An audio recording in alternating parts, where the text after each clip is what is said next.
fear of rejection. This I know is true.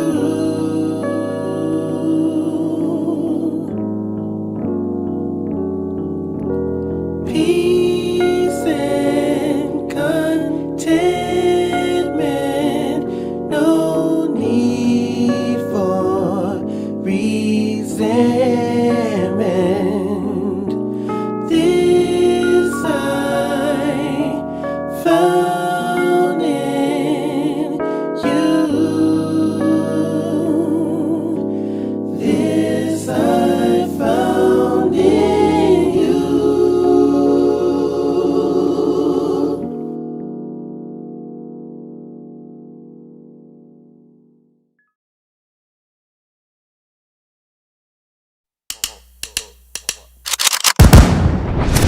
Call me a Call me a Call me a Call me a I'm about to go arc like a weapon. Fuel to the top, gotta feel the vengeance. In my thoughts, obsession. I will not stop, no, I'm never second guessing. I got a God complex. Haters love to hate, but I never feel pressed. Got a lot on my plate, but I never get stressed. I'll take all the pressure like I'm facing this test. Tear it up like I'm chasing. I see the world like it's ready for the taking. I see this place like a game I'm playing. Straight to the bank to collect my payments. No negotiations, it's my way, I was born impatient. And like a damn Freemason, I'll run this nation. Call me a Call me a Call me a Call me a I don't know how to stop. I just go till I drop. Whether it's working or shots, give it all that I got. You can watch me work in my element. Anyone in the way is irrelevant. Wanna cross me, cool, not intelligent. Cause I don't forget shit like an elephant. Go ahead and tempt me, put it on the line and you'll come up empty. If I got time, I'm deadly. Never got a fight, no, I'm always ready. I got a hand real steady. Look me in the eye and you'll see no hezzy. About to get real messy. I'll put you in a grave 6 feet like Kenny. Call me a Call me a Call me a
Remix money.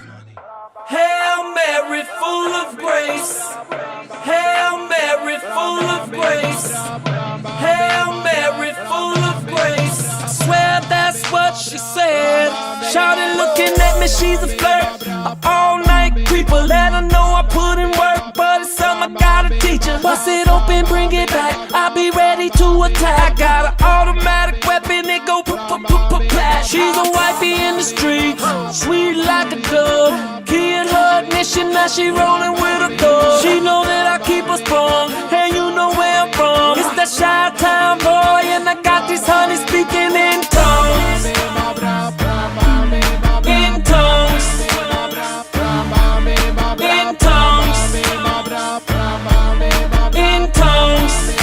I got them all speaking in tongues. She be like, Ludacris, don't nobody give it to me like you do. I cast a spell on them. They be think I'm doing voodoo. Can't understand the words you saying. You need a translator. I aim before I shoot, then I assassinate her. She be catching that Holy Ghost. She at a loss for words. Said she really wanna wet the fabric, so I'm a softened nerd. Was a good girl when I met her, and she was so pure. Now I got her in the back room talking about I know her and get cured.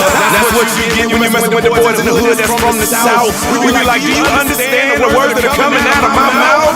She got just what she wanted, and she know I'm home. I guess that's why it seems. I got these honeys speaking in tongues. In tongues. In tongues. In tongues.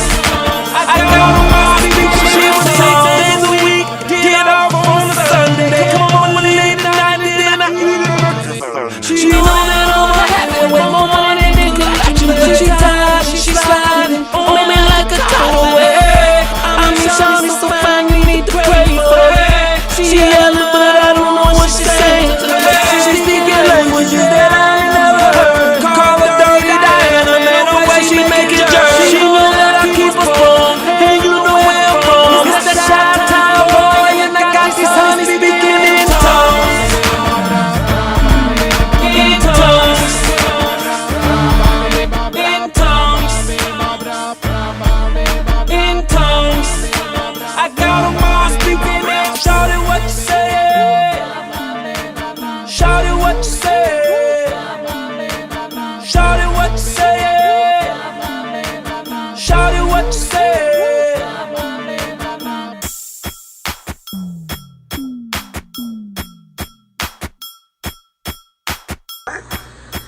ACP, did you see this? If it ain't official DanaJay, Prima Donna News, I don't even want to see it. But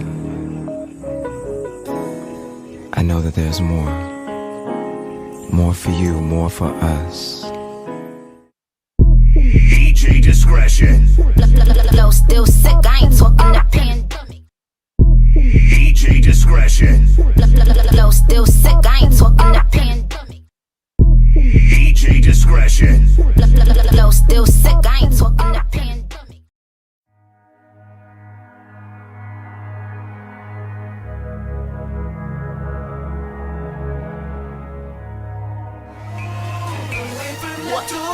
Say it louder, what you gon' do now? Hope you're ready, cause I'm really about to put it down. Girl, you know that I will never disrespect you. We love tomorrow, but tonight I wanna spank you. That ass count, gotta make it last now. Spread out so, then I'ma beat it up.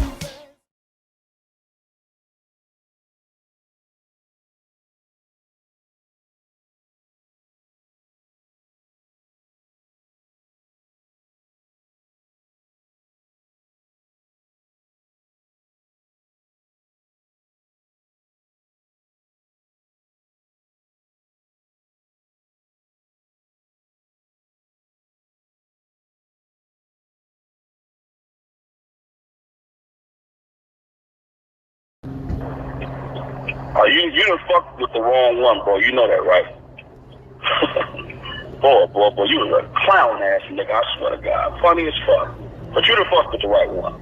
I guarantee you gonna find that out. You done fucked with the wrong one, bro. You know that, right?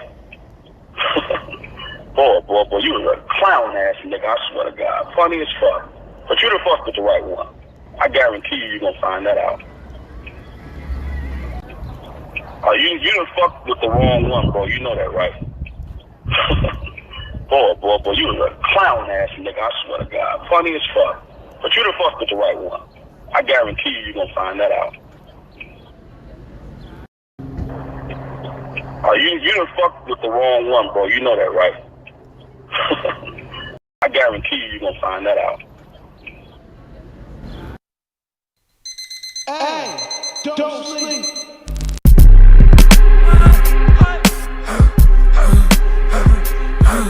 This is New York. Fuck, I look like telling a nigga good morning. Fuck, I look like being nice, sweet, charming, and warming. Get the fuck out, New York.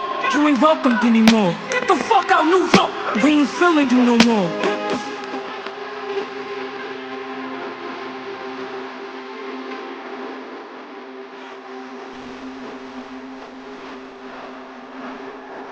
Bitch, move! Can't you see the baddies coming through? Bitch, move! Can't you hear the baddies coming through? Make these niggas act a fool, I guess that's what the fatty do. And I'm ready for whatever, I don't gotta pick and choose. Shut the fuck up, cause you know you ain't like that. That nigga slapped you in your face and you ain't fight back. You's a pussy, she please don't push me, scary ass nigga. You's a itchy little shrimpy hairy ass nigga. All my life I never seen a nigga come from me, but a few times I made a couple niggas run from me. I'll take the biggest nigga in your crew and make them hunt for me. These niggas lunch to me, they can't smoke the blunt with me. Where the hood niggas at? That be trapping on the block. Where my thought bitches at? That's gonna make the pussy pop. Don't come to Bronx with that shit, cause we ain't fucking with that shit. Don't come to Brooklyn with that shit, cause we ain't fucking with that shit. Don't come to Queens with that shit, cause we ain't fucking with that shit. Go to PA with that shit. I ain't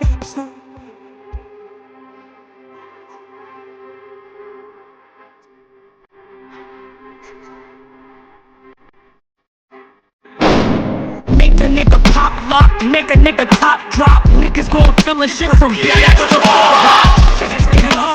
fuck is this? These niggas must be dreaming. Move the fuck back. Move the fuck back. Back the fuck up. Move the fuck back. Back the fuck up. Move the fuck back. Bitch, move.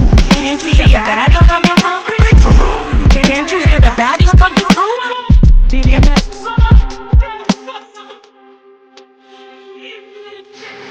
Pussy ass niggas. Whoa, whoa, whoa. Ah! I love that joint, man. Dream Team, what's going on? What's going on? What's going on? What's going on? Yeah. Oh, let's do it. Oh, let's do it. Ha ha ha. Ah! Hey! I want everybody that said Don Russell was the muscle. I need y'all to come in the chat and apologize right now. I warned y'all 4 years to stay away. Y'all thought I was playing. Y'all thought I was joking. I said he was coming. And he was coming to do damage. I said that.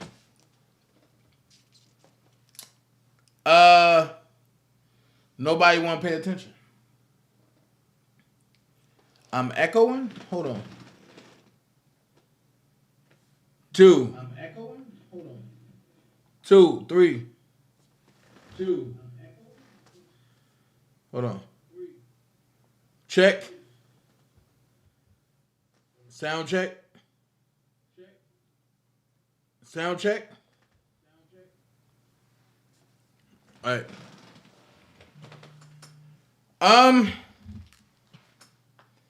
I'm telling you now, I want my apologies. I want my apologies. I shouldn't be echoing. I shouldn't be echoing.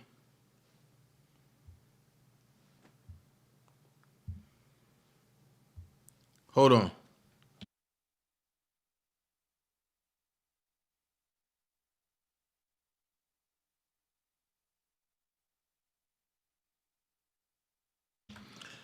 Like I said, I want my apologies. I don't care what nobody say. Old man Need is here. I want my apologies. Texas Black Diamond down there going through hell right now. She, oh my God, I can't believe it.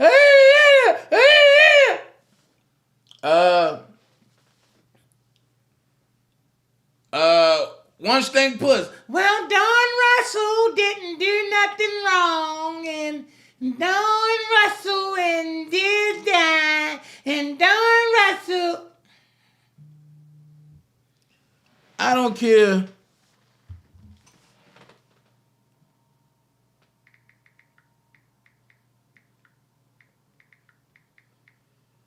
I don't care what you got to go through, what you got to say. Just know that where was the lie?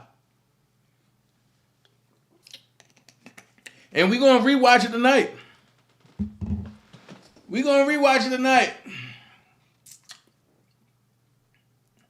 And I'm sitting here laughing because motherfuckers really going to go through mental situations tonight. And ask me, do I give a fuck? Because I don't. Because at this point, y'all should be at a height where you're tired of people lying on Robert.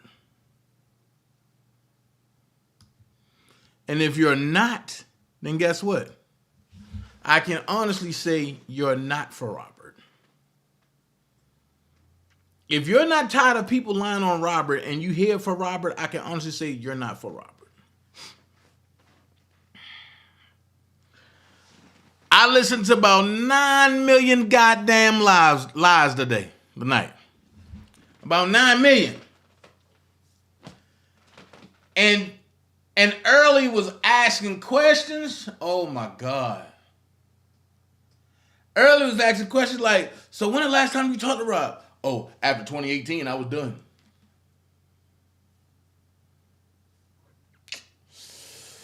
So, let's get down to it. You said after 2018, you was done. Okay. Let's get down to it.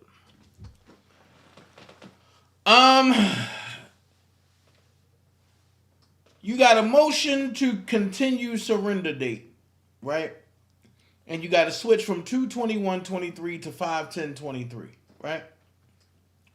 And Ann Donnelly agreed to it. The request for an extension of Mr. Russell's surrender date in this matter from February 21st, 2023 to May the 10th, 2023 is granted. Ordered by Judge Ann M. Donnelly on 1/30/2023. They don't do that unless you're working. Now, for the slow people that said, well, Don didn't cooperate. I'm going to ask you one question. What up, Progress? Progress 2 times in the building. If he didn't cooperate,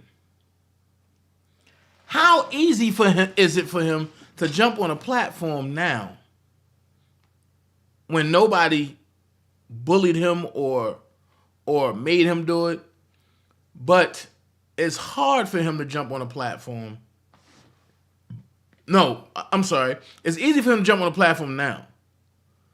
So if he's doing this now when nobody's bullying him, got a gun to his head, saying nothing like that, what you think he did when the feds rolled up on him?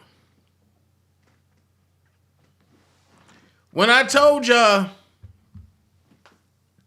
that if Don ain't do what he did, Rob wouldn't have no charges. People told me that I was lying.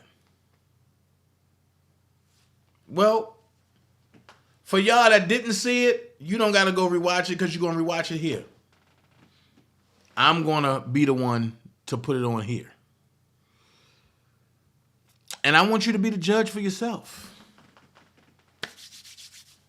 But before I do that, I just want to break some shit down. I was giving y'all parables time after time after time.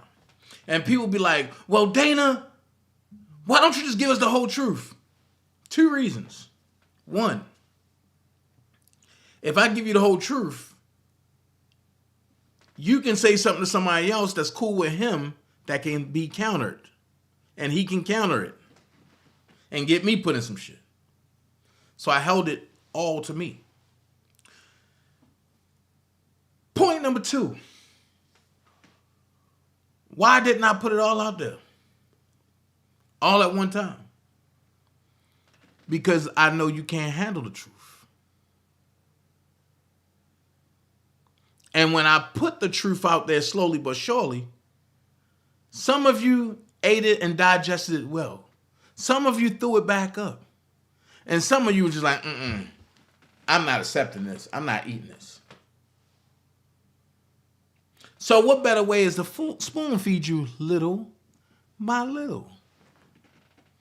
And then people ran to their channels. Dana don't know what you're talking about. Don, we support you. We support you. We support you.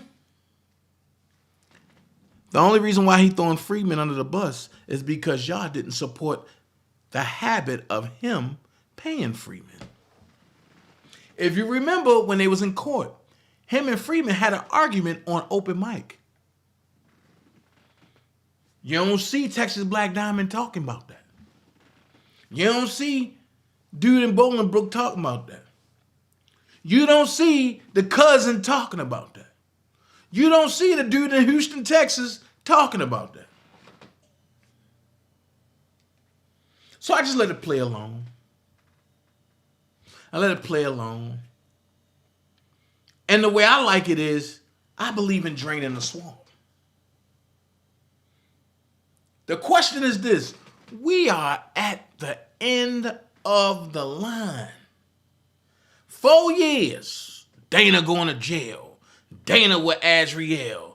Dana on this. And I have shown over and over who is doing what, who is where, who was with what, and Dana's hands continue to be what?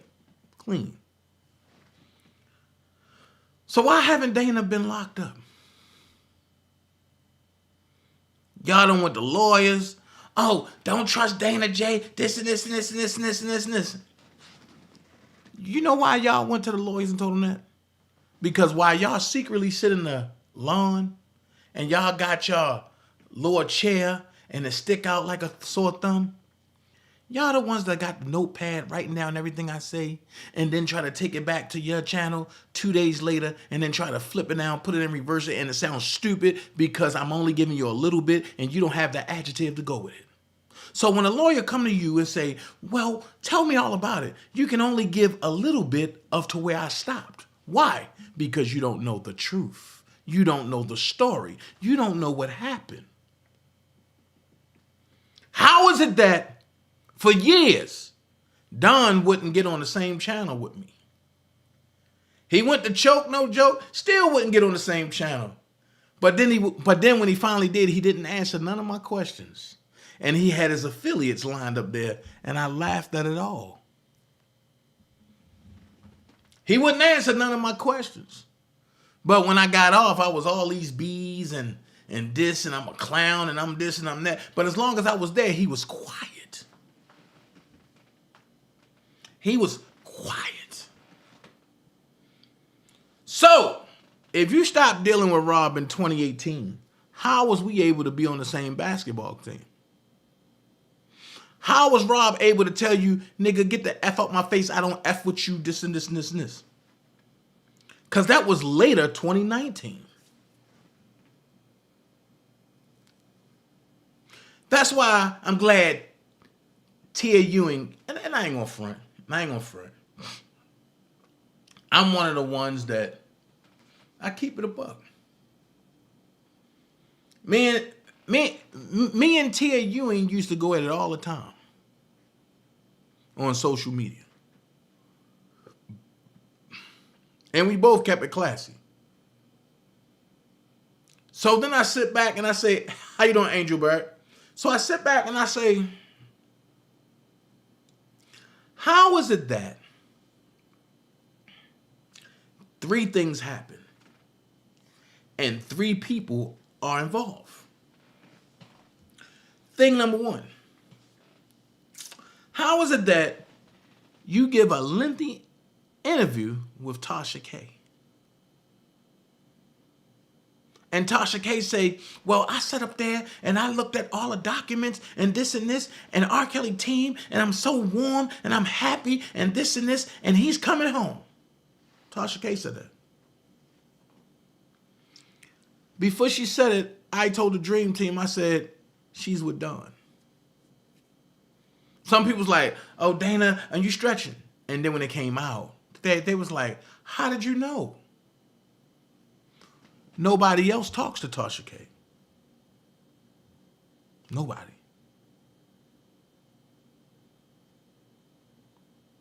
And then you got to look at it. Whoever have the masters, the Sony portal, the signatures, the passports, that's who Tasha K want to talk to. You know what I'm saying? So when that happened, I said, the shift has turned. The tide has turned. It's something else in the middle. Point number 2.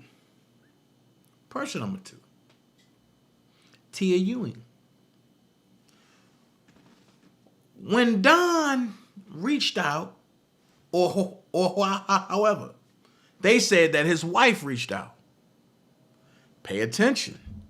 His wife reached out. How would his wife even know about Tia Ewing and Don Russell? Even coming together to collab to do anything. How would his wife know about R. Kelly? How would his wife know about Tia Ewing not liking R. Kelly? How would his wife know about Don Russell even being in a predicament if she met him January 2022? However, she had to be planted somewhere. Where you going with this, Dana? I told y'all she was the connection to BOP Officer A, who I told y'all I believe, allegedly, was the Allison lady. Things are coming together if you sit back and watch. So, Don, how ironic that Don named his group the TAP Initiative, right? And it's masked right behind the TAP program that's ran for the feds. Then his wife have connections with the feds. If you look at her background and look at the stuff that she done, look back to a couple lives that I did, and I read her background. And she put that up there on LinkedIn, not me. I didn't make it up, she did that. So you see companies that were intertwined with the feds. And you sit back and you say, oh.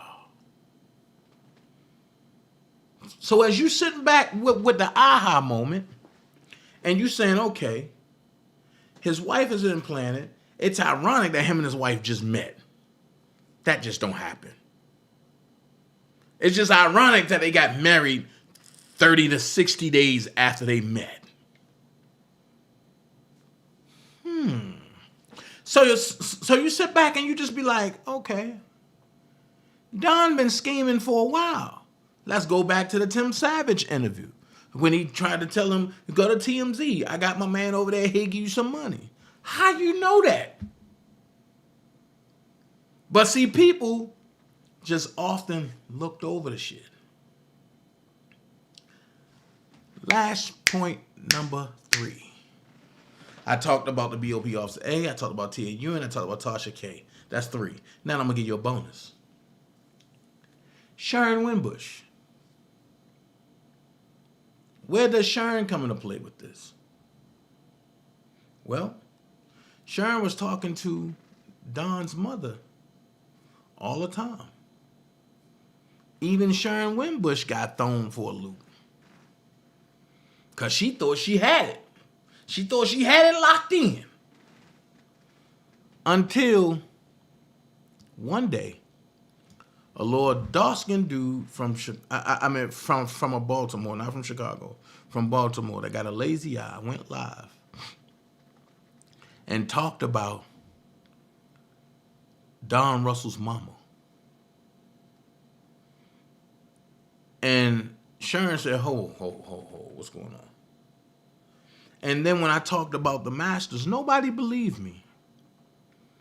But then when Sharon got that photo, that illustrious photo from the back of the U-Haul, and you see Don like this, reflecting through the silver of the U-Haul, everybody asks, how did you know? It's not for y'all to understand how I knew. What it was for y'all to understand is to follow the leader. And because too many people wanted to be the leader, nobody wanted to follow. Listen, in order to be a great leader, you have to be a great follower. And when you jumping into something that you know nothing about, but you jumping head first, that's how a lot of great leaders get chopped off and picked off in the beginning. Because you're trying to overtake been there when been there is trying to tell you how to get there. But you too stubborn, you trying to tell been there how to get there when he been there and trying to tell you how to get there. And that's how you get picked off, because you never been there.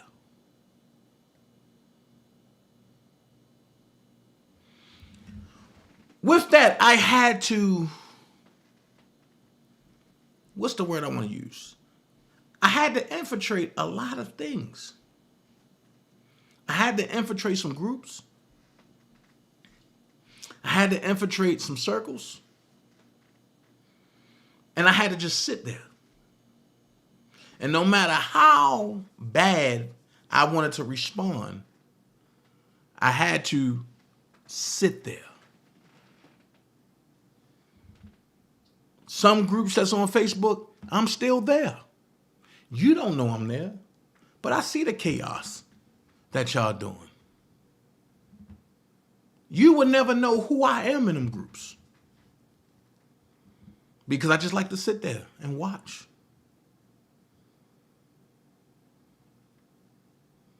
So it was said that Dana is this bad person. I was sent in to set up Kales, and I was the reason why he was locked up, and all these lies. So what I always told people is, when you run out of lies, right? You gotta add more lies. And when you run out of more lies, you gotta add more lies. But the problem is, the more lies you add, the more you forget. So I'll just sit back and throw my feet up. Like today, one of Don affiliates sat back and said, people don't have no life.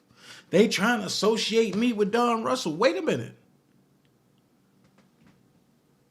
The number that got knocked off in Don's worksheet is the number you used to call me from. Then you went and lied to your folks. So I just had to go on my community wall real quick and remind you that A.R. Rich is the same one that called you and said, Don got some work for you to do. But you telling the people that you don't know A.R. Rich. But you in a photo, in A.R. Rich photo, in his studio that he do his podcast and stuff from. But you don't know him. Then you say, you don't know Don Russell. But you on wiretap talking about, yeah, I'm about to call Don Russell, see what's going on. I got Don Russell's personal number. Now, if I did all that, I would have been called a liar. Y'all would have been running 900 lives. DanaJay lied. He lied about this. No. Now that y'all ran out of all y'all lies to tell,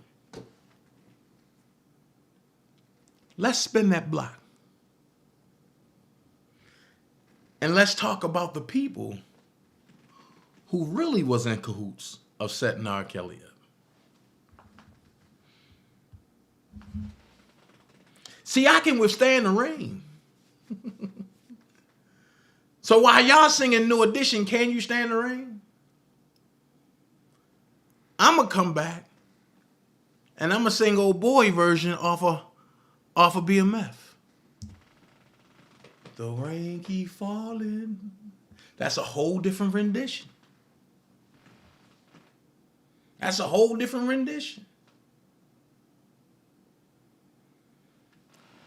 So understand this. One thing I hate to be called is a liar. And I'll hold on to that.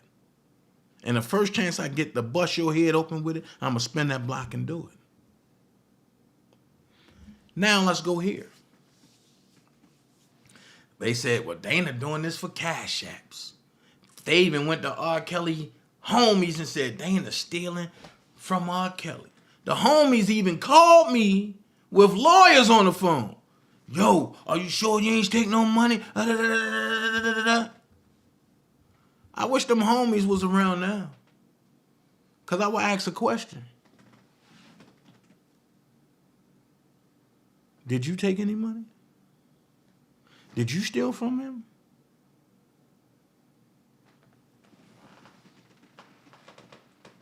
You worried about me, and you know I can't do it. But what about you? What about the people you align to? What about the people that you listening to? And I was always told, if you listen to negativity, you're going to wear negativity. So when people come to me with that dumb shit, I listen and I laugh and I say, oh, okay. All right. I play it off there, but in my mind, I'm downloading. And I don't know if y'all heard that before, but y'all know us Baltimore dudes, we process differently. We download everything you say, everything you do, every movement, every capability, we download it. That means it never leaves. Even if you tweak it, we gonna download that. And I've downloaded everybody I came in contact with, good, bad, or indifferent. That's why you can't get me with shit. Because when my downloading completes, I'm going to hit Trinity up. Give me a wire. Time to escape from here. Because we in the Matrix. So let's get to something great. Let's get to something great. A lot of folks told me I didn't know what I was talking about. Well, I told y'all. Allison Walker was masked as somebody that didn't know anything. But Allison was also used on YouTube by Don and on Facebook by Don. Watch this. It says team fundraiser, not owner. And look who you see. Don Russell and 5 others are organizing this fundraiser on behalf of Allison Walker, whom Don used a picture, a Photoshop picture of a lady with vitiligo with a transsexual hands and some strong old legs. I called that out. People got mad. So this is the GoFundMe that he had on behalf of Roscoe's Chicken and Waffle. So it says Roscoe's in the community feeding families in need. Okay. Why do you need $100,000 gold, right, to feed Allison Walker and her family? But you saying feeding families, but I just see one person. Which means it lead me to believe that not only was Allison Walker gonna get that, But Allison Walker also was somebody that you knew very close. So therefore, the funds was going to come back to you, Don. Let's keep going. Watch this. They called the authority. The call to authorities was made by an individual named Keith Calvert, who claims to oversee the property at the storage company and believes the value of the stolen property runs into the millions of dollars. Right? Then it says Calvert estimates that anywhere from 300 to 500 master recordings were swiped by 2 roadies, with one of the culprits allegedly demanding $160,000 in exchange for a portion of the music. Wait a minute. Y'all remember when I told y'all that 500 master recordings ended up on a Apple computer back in 2019, but it ended up back in California. And I said allegedly, Julius was the one that found it, right? Okay. Last Friday, December the 9th, 2022. Excuse me. And I Admitted mysteriously appeared on streaming services under R. Kelly's official artist pages, but was removed hours later. The Ignition singer claimed the album was fake and denied he had any involvement in its creation or release, which he believes was an attempt to sabotage his appeal relating to his sex abuse and child pornography convictions. Keep that in your mind. Which he believes was an attempt to sabotage his appeal relating to his sex abuse and child pornography convictions. Apparently, somebody done faked an album called I Admitted and put it out there as if it was me putting it out. He said in a prison recording, and I'm not putting out any albums. I haven't put out any albums. I'm not even interested in putting out any albums. But I want y'all to focus on this, which he believes was an attempt to sabotage his appeal relating to his sex abuse and child pornography convictions. Okay? So I'm going to ask you this question. Who will be bold enough to download an album? And it wasn't even my album. It was songs put together from 12 Play Fourth Quarter. I told y'all that. Go back and watch my videos. All of my channels is up now. And you'll see when I'm talking about it. So from 12 Play Fourth Quarter, you will see the songs put together as an album. But it wasn't never an album. Some of the songs wasn't even mastered and mixed down. But I'm going to give you a trivial. Just think about this. And y'all that know, put the answer in the chat. Who went on Bedbug channel and said, we have everything and it's coming out on a platform and we need full profit?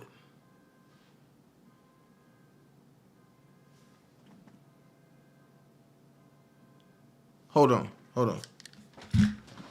Oh, got to check on that one.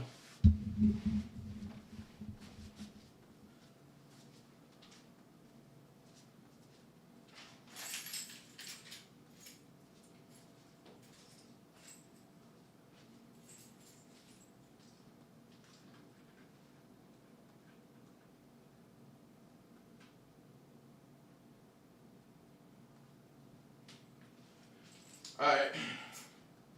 Yeah, but I had to check on that one. I had to make sure.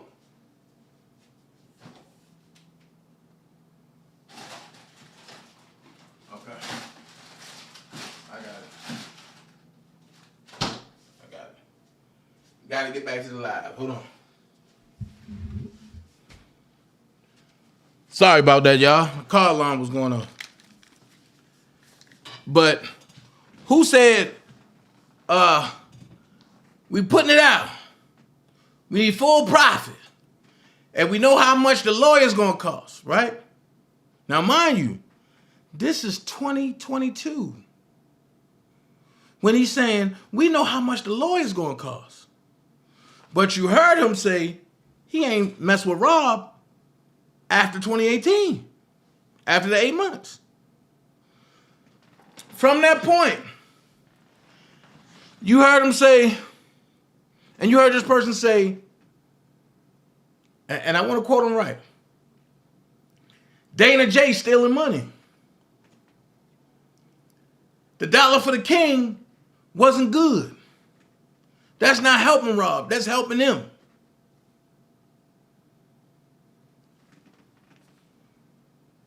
And as much as I fought against it, people came and said, oh, you stealing because they was following Don's narrative. The whole time. It was all about getting his lawyers lined up. So, with that being said, when I told y'all about the Roscoe chicken and waffles, I don't lie. I just might not never tell you the total truth. So, fundraising team, Don Russell, the organizer, raised $110 from 3 donations in Los Angeles, California. Allison Walker, the beneficiary. Lupe Panada, team member, raised $50 from 1 donation. Tabitha Roy, team member, raised $20 from 1 donation. Ariana Walker, team member, didn't raise anything. June Barrett, team member, Don's mother. So, with that being said, you see the organized crime and the RICO from a mother-son standpoint. You see the full RICO. Because they do everything together. So, what I did, I told Sharon Winbush, I said, go full force on Don. Watch he threaten you.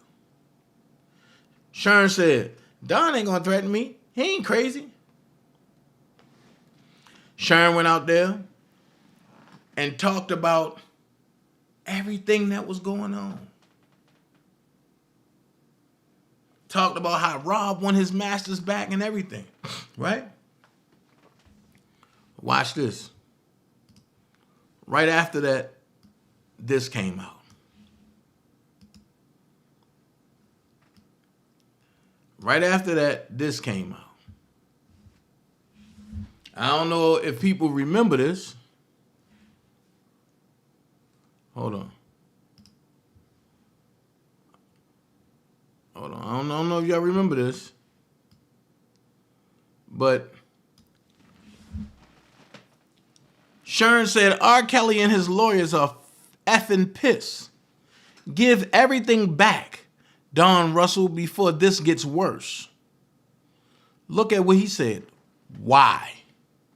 So your commander-in-chief, Angelo Ass Clary, and his den of thieves can steal them. The same way he looted RSK's Trump apartment. Hell, to the no. Tell this inner circle that you are referring to file a complaint with CPD, which is Chicago Police Department, because this alleged theft did take place in Chicago. Stop. He said this alleged theft did take place in Chicago. Well, if it took place in Chicago, how can it be alleged?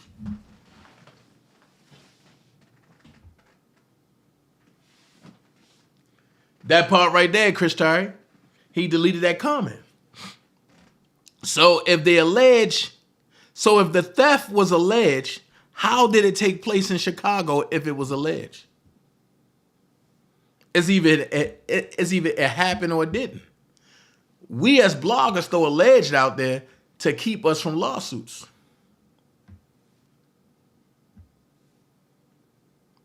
You ain't a blogger. So why are you using alleged? Then you said, and because of the participants, wait a minute, but it never happened. But you said because of the participants, the report will surely make its way to a detective's desk. As a formality, the detective assigned to investigate the alleged theft you are referring to will definitely pay RSK, Robert Sylvester Kelly, a visit at the MCC to substantiate the allegation described above in your video. Now, from that point, you see the buildup. And everybody's saying, why now, Don? Why now? Well, I told y'all, Robert told him he won his masters back.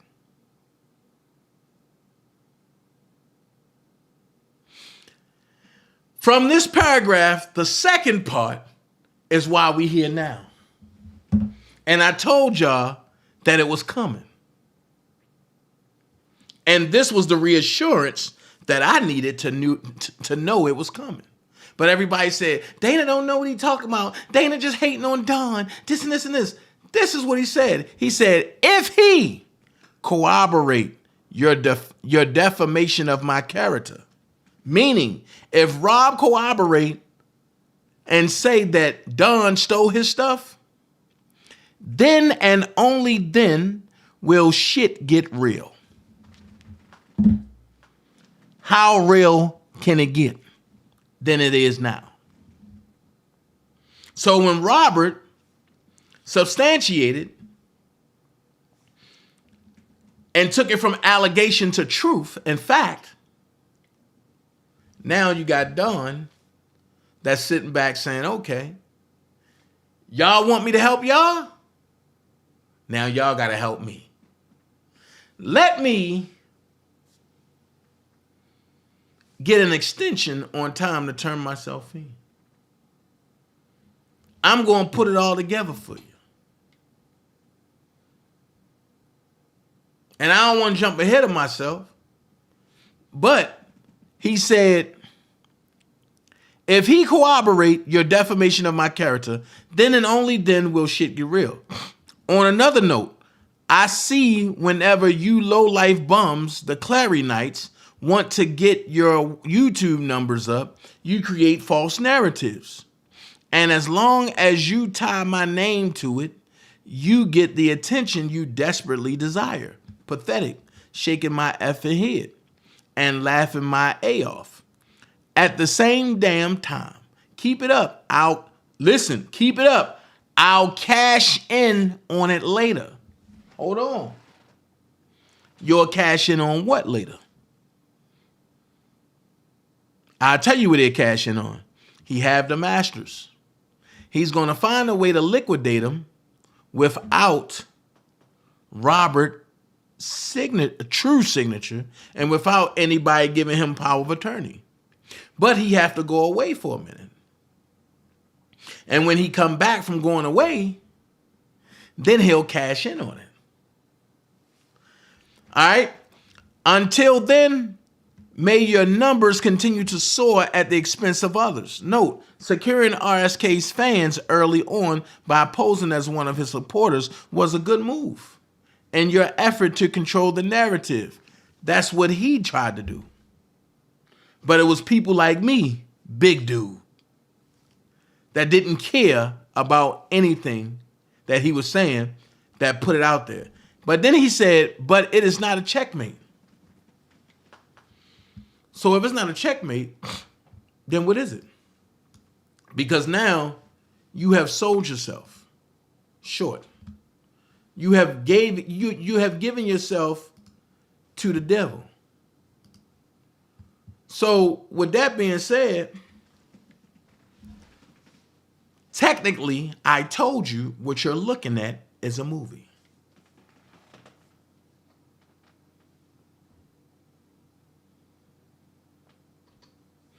What you're looking at is a movie.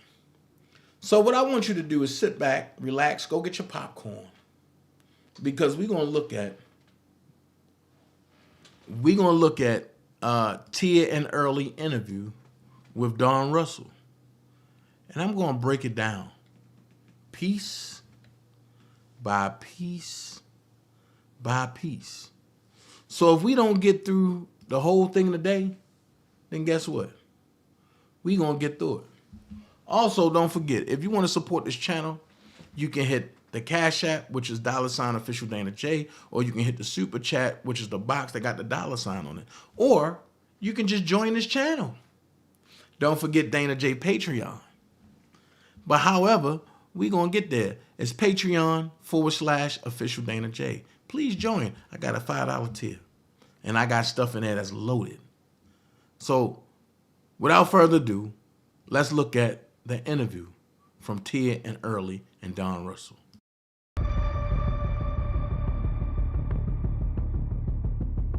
Obviously, you know about the king of R&B, R. Kelly, sitting behind bars for 30 years for sex trafficking, racketeering, and the list goes on. And he would be in the bed with a Lier and a mother at the same fucking time.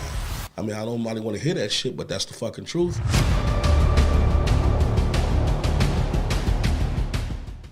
So let's go back. We were talking about the studio, and had you ever seen what they claimed they saw in the Surviving R. Kelly documentary? They talked about, you know, girls being in all these rooms, mattresses being on the floor, a bucket being in the corner. You never saw any of that. No. So like I said, that was not at the studio that we went to. You got to remember, when I came around, it was at the end of his career. Like I said, I always describe it as like the Titanic. The smokestacks was the only thing above water. So he basically, for those 8 months, he was a saint. Yeah, he had to be. I mean, it's like, look, 8 months, he just decided, I'm gonna clean it up. Jesus is coming. act the part. You know what I mean? You know, so it's Judgment Day. So that's essentially what it was. I mean, but it started unraveling. I mean, it really did. But as I alluded to, it was the women in the documentary. I never met any of them. I mean, we're in court right now. None of them know me. They've never seen me before, never talked to me before, any of that. This happened way before I came on board. So everything that you guys are referencing in this documentary that was built was created on people who knew him throughout his career. I came at the very end. So why are you being sued by one of them? I'm being sued by 4 or 5 of them, and they just one of them. Why? Because they all... It's a lot of stuff you can't say, obviously. Well, no, I can say, honestly, at this particular point, a civil case is different from the criminal. My criminal cases are over with. The civil cases are still going on now. They're suing me because he's broke. He has no more money. And it's like they're going to get something from somewhere. That's essential. But they've never met you, never saw you, don't know who you are. Every last one of them. Why come for you? Every last one of them have said that in court. It's on transcripts. They don't know me, never seen me before, none of this stuff. But because of this December 4th event, that's allegedly I'm the person that called in the threat, they all have now mysteriously got PTSD. And of course, they were all diagnosed with PTSD from this lawyer who hired her, hired her expert friend as a psychologist to interview them for 30 minutes. And in 30 minutes in one interview over the phone, a video phone call, she determined they all have PTSD. So now, collectively, all of everything that had happened in their whole life, them having shell shock, they can't eat, they got picking disorders and all this shit, is my fault. They're not even suing R. Kelly. They're suing me. Now, the whole goddamn complaint is about R. Kelly. Everything in the complaint is about, this is the same thing that the prosecutor did in his case. They said Don Russell, for not even a sentence, and then they went into R. Kelly's life and talked about all this shit, and they segued into me again. So they wrote me into his career back to 2008, when I just came in 2018. You read the complaint, it reads as if I've been in this man's life since 2008 working with him, when I just came in 2018. So that's the bullshit that they did to make it seem or appear as if I've been working with him that long in order to push this damn civil lawsuit through for $50 million. Could you pay that lawsuit? If the judgment was granted on the women's side, would you be able to afford that? Hell no, $50 million, no, fuck no. I couldn't pay nothing. First of all, they can grant whatever the fuck they want. They can't get nothing I don't have. That's first of all. They're not taking shit from me. I don't know them people. I have not cost them a fucking dime. The biggest victim in this motherfucker is me. They didn't lose nothing. They volunteered to be in a relationship with that man. After he pissed on them, shitted on them, and all the nasty, vile, degradable things that they did, they volunteered. They got on a plane. They flew across country to meet his ass. They over year relationships with every last one of them. So how is it that I caused that problem? How you throwing that shit on me when you did that on your own accord, whether you was 15, 14, 25, 45? Now, I can stop there. And I'm going to ask a question. He just corroborated everything that the feds were saying. Now y'all understand why Robert couldn't get a bond? Along with his enterprise people from YouTube. But let's finish. Let's finish. You did that shit. You volunteered to be in that relationship with that man all those years. He put you through the worst shit. You did it because you thought you was going to win his heart over. And when he said bye, you felt fucked up. What the fuck does that got to do with me? It has nothing to do with me. I came way after all that shit. Don't know none of you. The only way I met you was through lawsuits that you filed. So to me, I'm a business owner. I've been sued by ex-employees before. So to me, this is nothing but somebody trying to get some money. That's literally what it was, because I met a true victim, and I'll tell you her response to what happened. And it wasn't nothing like these motherfuckers, but the fact of the matter is, they volunteered. It's like if you keep going to see a motherfucker and you getting the same result every time you go see him, that's on you. That ain't on him. One of them flies from Texas to New York, then came back and flew to another place to meet, came back, flew to another place, sending them pictures from phones in Texas of her new boobs that she got done and shit, that he paid for, obviously. From Texas, though. And then got on the plane and flew to go see his ass. You had the option to stay your ass in Texas. If he treated you shitty the first time you went to go see him and supposedly gave you herpes and shit, why the fuck did you go back and stay in a relationship with his ass a whole year? What's the point? Why did you keep doing that? And why the fuck am I responsible for somebody who didn't even know you, wasn't even fucking with him then, had my own life way the fuck over there, didn't know what the fuck he was doing, didn't care. You gonna sue me now because this one event has prompted you to lose your mind and got PTS fucking D because you went to a venue to talk about what he did to you, and now you got shell shocked because somebody called in a threat, which it was never announced. I sat in the trial. It was about me. They said it at the fucking venue. They didn't announce what happened because they didn't want to create a herd effect. Right. They didn't want people running out tearing their fucking building up. It was not on any of the fucking papers in New York that it was a fucking threat. You talking about New York. Twin Towers, all that shit. Bomb threat in New York gonna get all type of fucking coverage. It was Lifetime's fucking event. Why the fuck didn't they come after me? So no, somebody said that shit, and it was an informant who did that shit, who they put inside to stir all this shit up. The same informant's cousin blew up one of them girls' fucking car. They tried to connect me with this motherfucker. I don't know him. There's no... Don. So now you trying to say Cash as an informant. Now I'm about to put some shit out there. You slept in the same hotel room on multiple nights with Cash and Michael Williams. So now you don't know him?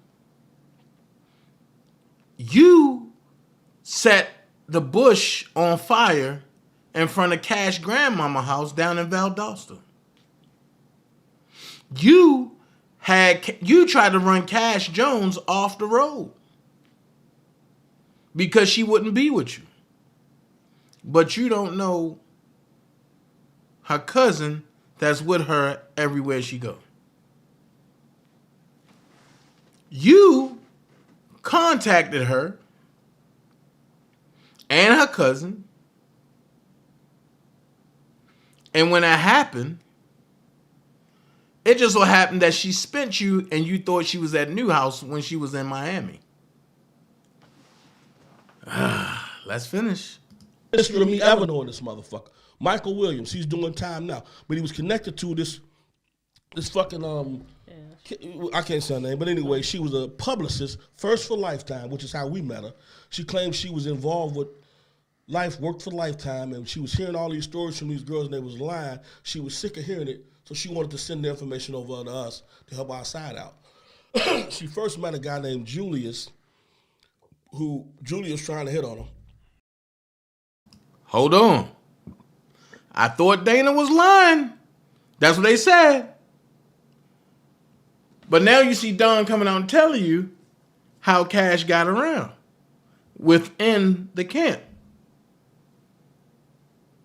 But when I came out and said she first met Julius and Don wanted her and Don tried to steal her from Julius, he came out and said that was a lie. But now, look what he's telling you. So then she found out that some guy named Don was in charge, which is me. So she found me on Facebook. Don, I'm trying to get y'all information on this stuff for Lifetime, all these girls online. So she just started sending shit. So this is the girl who I would meet, and I told Rob stay away from her, you know, because ain't no telling, she's too all over the place. And she seemed like she's the one to get next to you. She's the one that wrote the book Daddy's Little Girl, or whatever, Daddy's Little, whatever the shit it was called, which is all a fucking lie. This girl was starting fires every fucking place. She was recording, she went and fucked Tim Savage or Angelo Curry, one of the two of them, recorded all of their conversations, sending them to me, sending all of the shit that Lifetime was saying they knew that the girls was lying to me, and I'm letting Rob hear all of this shit. So I'm like, this shit is a hot mess. So her cousin, who was in New York with a fucking gun on him, because in the event Life Surviving R. Kelly in number 3, the mother of the Rogers chick, her mother is on there talking about how the guy with Cash had a gun on him. That was her cousin, the same one who set Azriel's car on fire. This is the same guy who called the venue the day of the fucking, just like, I'm on the phone on hold, he calls, we find this shit out in trial. I didn't know this before the trial. So why is it that somebody who spent $5,000 to get a fucking lawyer to draft a fucking cease and desist order, who would have preferred the event to go on because we would have checked the hell of a bag. Trademark, copyright infringement. We're calling a threat. And I got all, I mean, that's not anything that you resort to. But this motherfucker who's trying to set me up, who on multiple occasions tried to set me up, yeah, if it was a threat, that's the person who did the damn threat. Because this motherfucker been setting cars on fire and all this shit, trying to make it seem like R. Kelly and his camp are ordering this shit with him. And then the girl, the publicist, the same publicist chick, did an interview where she talked about how they use. Hold the hell up. Now you saying Michael Williams did the threat? So if Michael Williams did the bomb threat, that means he was at your house. Because when the feds traced your phone number, at that time frame, you're the one that pressed star 67. So either Michael Williams was at your house when that went on, or you did the shit. Which one is it? Let's finish. To me. I've been working for the FBI this whole time. We used Don. Don was a pawn. So they did all this shit. They did all this shit because, one, you have to have an enterprise. Everybody in Rob's camp cooperated. I was the only one that told him, no, I'm not cooperating. Oh, you're not going to cooperate. So we're going to spank your ass. That's exactly what happened. It had nothing to do with me not cooperating. I don't know them heifers. I never met one of them a day in their fucking life. They have all said it in trial right now. We're in trial right now. I got to be back on the 17th. The last day they interviewed everybody. Have you met Mr. Russell? I'm representing myself. No. Have you ever seen him before? No. Have you ever came across him? No. So why the fuck you sued me for $50 million? Because of this fucking event? Well, if you were sitting in court, I won the case because the guy that talked to the Kresnicki who testified as the only person I talked to stated it wasn't him. He said it was a guy from New York, I can tell from the accent that he had in his voice, that called this threat in. We've got all of the 911 calls, everything that shows him calling. He called his father to find out what he should do before he called 911. How much of a threat could that have been? You call your father before you call 911, and then you go down and talk to security and all that shit, and you decide, okay, you know what? Let's go and let's go and let everybody out of here. But we're gonna do it peacefully because we don't want them to tear up our fucking place.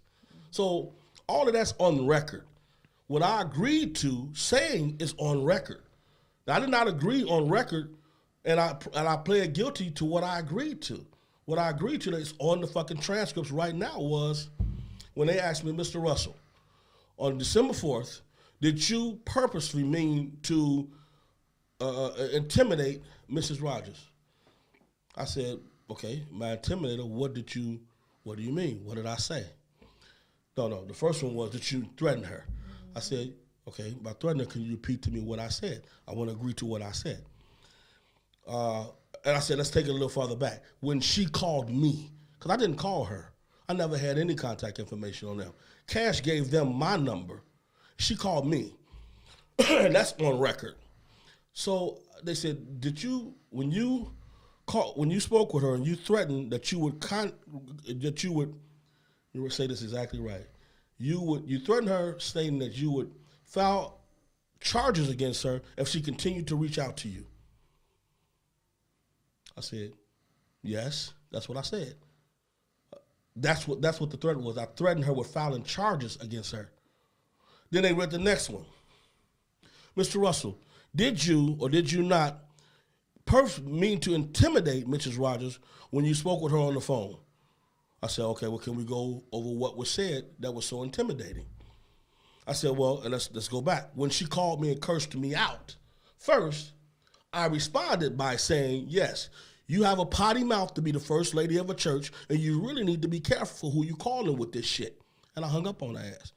I own my own shit. I don't desire, nor did I invite that call. She called me, so she deserved to get a response for what she called me on.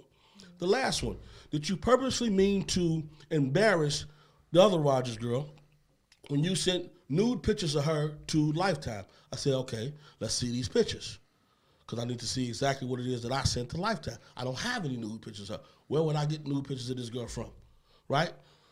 So they brought the first picture. I said, no, I never had that picture. That was a trick. I said it was a PowerPoint presentation that was sent to Lifetime. Could I see that? They brought it down. I said, okay, yes, this was drafted in my office, but I didn't put it together, honestly. My mother actually put it together. And it was her and Robert. Rob gave her the conversation between him and her, talking about she wanted to end the lawsuit. She didn't want to go any further. And she just wanted him to fly her to see her. He didn't answer the phone because I guess he was busy, and she went nuts. So that's when the shit hit the fan. So other things were pictures that were cropped that she had sent Robert, personal shit, stuff to women, and they boo, whatever. Everything was cropped. There was nothing showing any fucking nudity. Hold up, dude.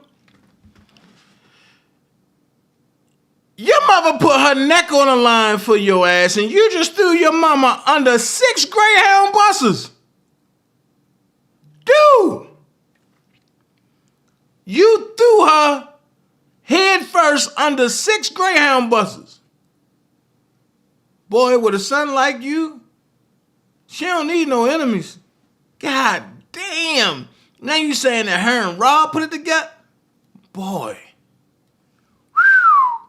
You brutal.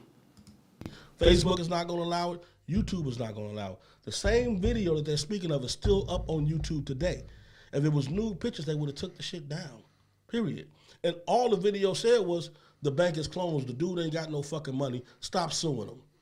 So we sent that to Lifetime. We sent that to her attorney that was suing, and we sent that to the court. So that was as much as it went. And it wasn't me. It was done from my office. So what I said to them was, because it was done from my office, I will take full responsibility for it. But no, it was not intended to embarrass her. My office was simply negotiating with Lifetime an alternative called Surviving Lies to expose who the women, now that they knew who the women were. And I said, but if it did embarrass her, my apologies. And that was it. That's what I pled guilty to. Those are the charges that I pled guilty to. So if you read the transcripts, that's exactly what's in there. So you didn't create the Surviving the Lies Facebook page that showed nude pictures of girls? There was never any nude pictures ever being shown. We never had any. Got it. Surviving the Lies was Cash. Cash Jones did that. I did Surviving Lies, but she did Surviving the Lies. She was taking forever to come out with. I said, Cash, you got all this stuff that you done, and these pictures that whatever you done got from these people. What's taking you so long to put it out?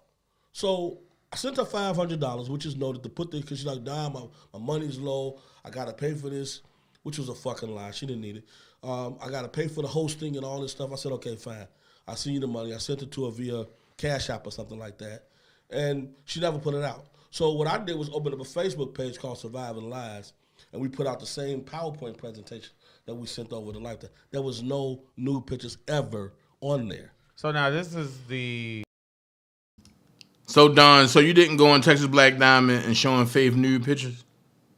Is that what you're saying? That somebody I'm not cool with took and sent to Doug Anton?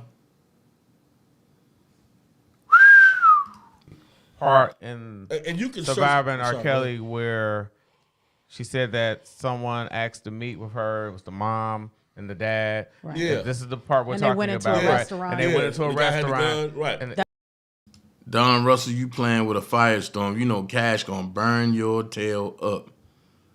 Man. Ah! I see this gonna be a part 2. and so now are you the person that had the gun? No, that's Cash and her uncle, a cousin, the same guy who set the cars on fire. So you're not the person that I had the gun? wasn't even in New York. I was in Chicago. Okay. I never went to New York. I've never been Well, to New York. I mean, I'm just clearing it up because, you know, there were rumors that was you. No, hell no. That was her and her cousin. So I want to go back to something you said, because when you talked about the Lier portion and Early asked you the question, did you know he had a problem with girls? You said there were 2 instances. You said the Aaliyah situation. What was the other situation? So it was a girl that I met in, excuse me. I met in Chicago. We were, It's a girl you met in Chicago. This is the stuff I hate. What's the girl name? God, the universe. I'm headed home one day from the office, and I'm driving and I light a cigar, and this girl next to me is laughing, and we both in traffic, headed west, and I peeked over at her, and I rolled over like, what's funny? I thought she was laughing at me lighting a cigar, because it's a big cigar, it's a gorilla finger. I'm like, what's funny? And she was like, oh, no, I'm on my Bluetooth. She was talking to somebody, and she was like, I said, oh, my bad, I'm all up in your business, whatever. So I ended up, shooting my shot at her or whatever be the case, and we exchanged numbers. She was like, I'm in real estate. I'm like, oh, okay, cool, let's talk. I just got a building, and that goes back to how I benefited from Rob. My investor not to get off the subject, when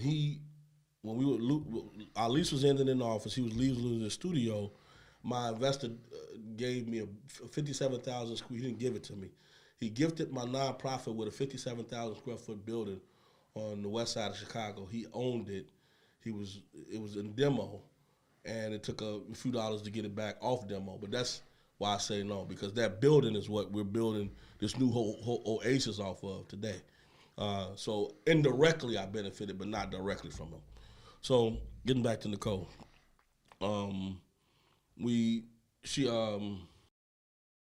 Oh shit. Getting back to Nicole.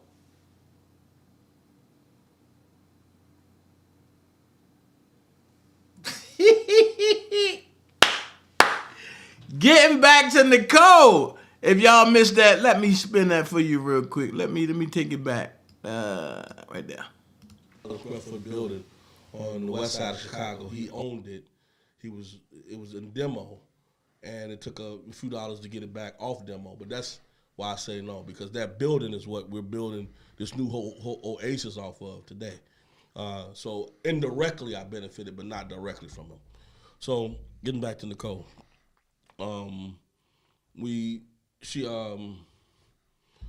exchanged numbers, and then we talked later on. We went out a couple of times. She was in real estate, and she actually was one of the person that was helping me find financing for the building. Nothing ever came through because of COVID. But one day we were at the Polsky Center, which is a place I had this temporary office space before we moved into a new one, and she was we were talking about it. Me and my mom was in the car. She was in the back. This is after I had told her that I was working with him. And so when you tell a lie, your lie gotta make sense. First, you was lighting up a gorilla finger, the cigar, and she was on her Bluetooth. It jumped from there to you asking her, or you being in her business and she saying she on the phone, to now she in the back seat of your car, and your mama in the car, and you in the car. Woo! She was like, we were saying, no, we got to get this done. We got to send this off. You know, we were going over our game plan. And my mom got out the car to go into Whole Foods, and she was like, Don, he is guilty as fuck. And the conviction in her voice, I was like, what do you mean by that? Talk to me. What's going on? And that's when she broke everything down to me. And it was up until then, I had no fucking clue about anything. She was like, Don, listen. Homeland Security contacted me because, and I didn't participate, I didn't cooperate with them because, one, I went after him. She was like, I was dating 25, 30-year-old dudes when I was young. My father shot this dude climbing out my window. So I remember going to the school and Miss McLean and telling her, you know, I want to hook up with dude because Miss McLean knew I was a singer and she was in music. So anyway, she hooked up with Rob. She was 14. She started going to the studio. Shortly after that, they started messing around. She wrote some of his music. At 14? At 14. She was there all the time. This how you know a nigga lying. So let's break this down. Let's center this. I'll be right there. So this is how you know a nigga lying. First of all, a 14-year-old writing a lot of his music. So you mean to tell me that a 14-year-old wrote Sex Me, wrote the 12 Play album, wrote the Ignition album? Mind you, you just got finished saying that he's hypersexual. You just got finished saying that Sony enabled him. You just got finished saying that this lady is a real estate agent, but she writing hits like that. Somebody lying. Ain't no 14-year-old write no hits like that and then become a real estate agent and not get paid for her writing. I'm just saying. But I'm going to let you continue to talk. She's the one that explained to me that Battery Studio, he had rooms and he had his Fab Five, like the basketball Fab Five, Michigan. So he had his Fab Five and every one of them was underage. And he was like, I was like, okay. And she was like, and he would leave us and we would all stay voluntarily. You know, she said most girls were scared to leave because they knew they would get replaced. So they didn't want to leave and, you know, somebody else took their spot. And she said then outside of the rooms were other girls hanging out that they weren't the top of the line girls, but they was just girls he had fun with. I'm like, okay. And then she's like, when he would come back, we would play games like musical chairs. And musical chairs was everybody would walk around a chair, and the last girl without a chair would have to go in the room with all the rest of the girls, engage in, you know, activity with him. So I'm like, okay. I'm still listening to it like, okay, this is all horrible shit. So anyway, she's like, you know, so I did that for him for years, like the little games like that, you know, and she's like, you know, and when I got a little older, she was like, I had to stop because I was too old for him. And she had a daughter, and she had started moving forward with her career in real estate, and she realized she wasn't gonna benefit from being around him. And she said, you know, she found a nice husband. She got married, had a daughter. Career was jamming in real estate. And she said, but this is when I realized what R. Kelly did to me after I got married. I was like, what? She was like, well, I go out at night. I got the perfect husband now, beautiful daughter. And I go find multiple people to fuck and sleep with because my sex drive is so high because of what he did to me as a 14-year-old that having one person, a sexual experience ain't enough for me. I got to have multiple people. So when I heard that, I broke out like, that is the problem right there. And I don't hear any of these motherfuckers talking about that. The effect of how they are now as a result, that's PTSD if you ask me.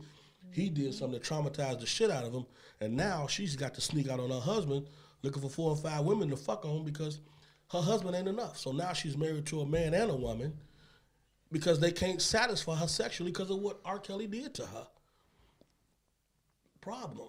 Do you feel bad for any of the victims? Fuck yeah. Somebody that's going through that, hell yeah. That's disgusting. I stopped working for him right after that. Not for him, with him. I was done. I'm like, wow. After hearing that, the shit with Aaliyah was supposed to be 12 when they first started fucking. I was done after that. I'm like, you know what? This shit here is some sick shit. I went to California, and some people know that shit. I was done, and I had a lot of his shit.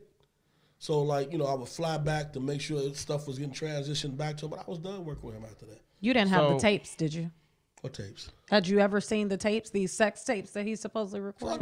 He's had a catalog of sex tapes that he watched. I have his catalog of music. I had it up until Sony just confiscated it. I had all of his masters.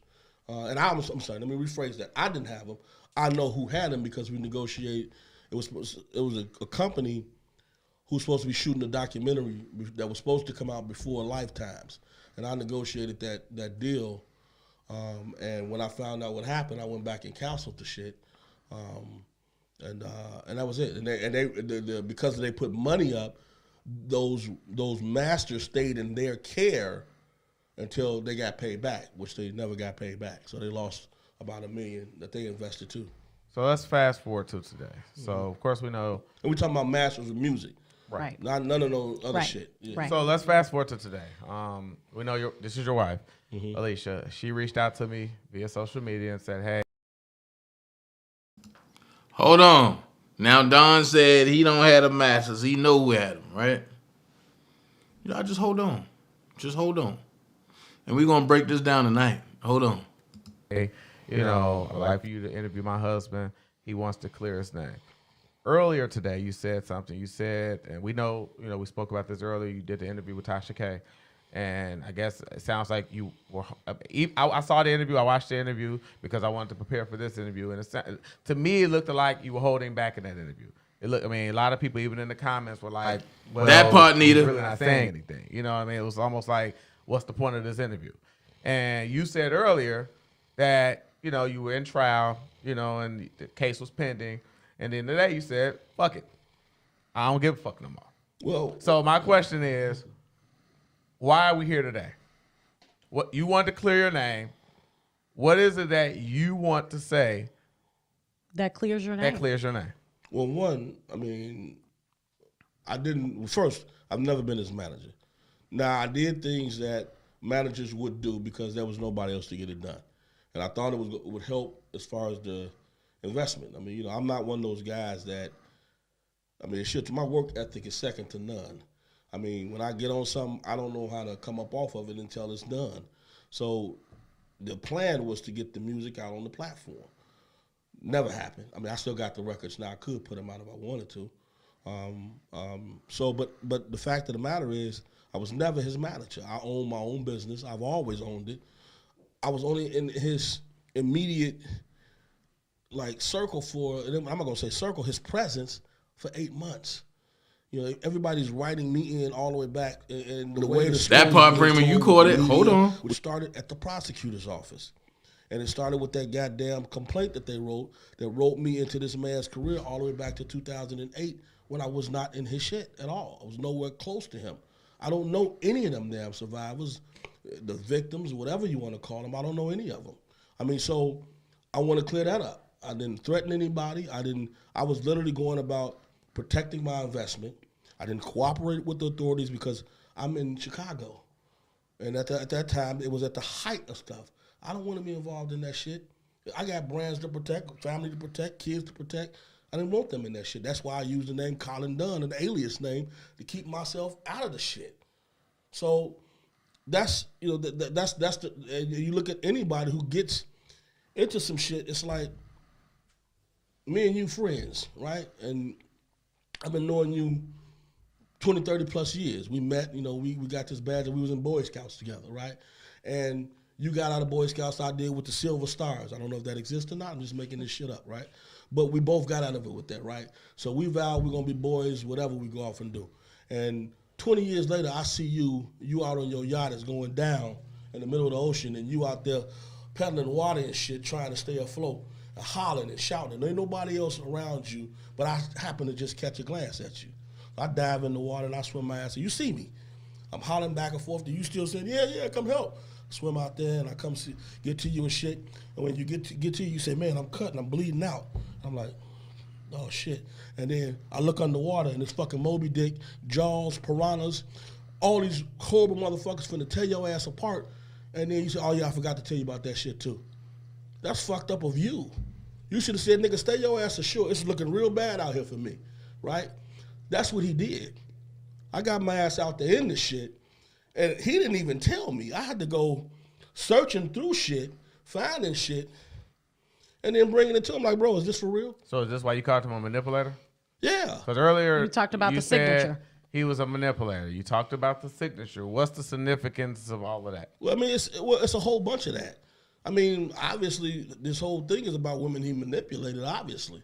I mean, and that's the whole duration of it. He's not just a singer. He's a fucking actor. He can get on stage. He has a hell of a performance. That's not just one-sided. He's not just selling albums. He's selling. Wait a minute. First you say I'm the actor. Now Rob the actor?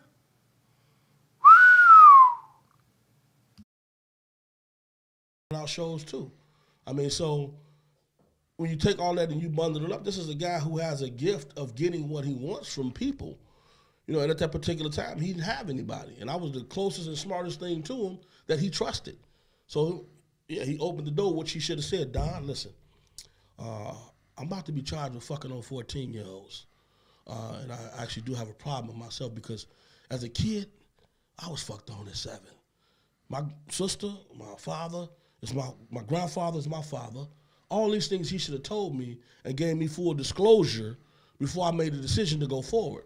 You don't let me get out here, we didn't started this relationship and shit, and then find out you've been molested at 7, and that's what's creating this hypersexual motherfucker that's fucking on everybody else at 7, 14 or whatever. No, it's not right, bro. I mean, literally, all these things that you find out on the fly, that shit's not cool.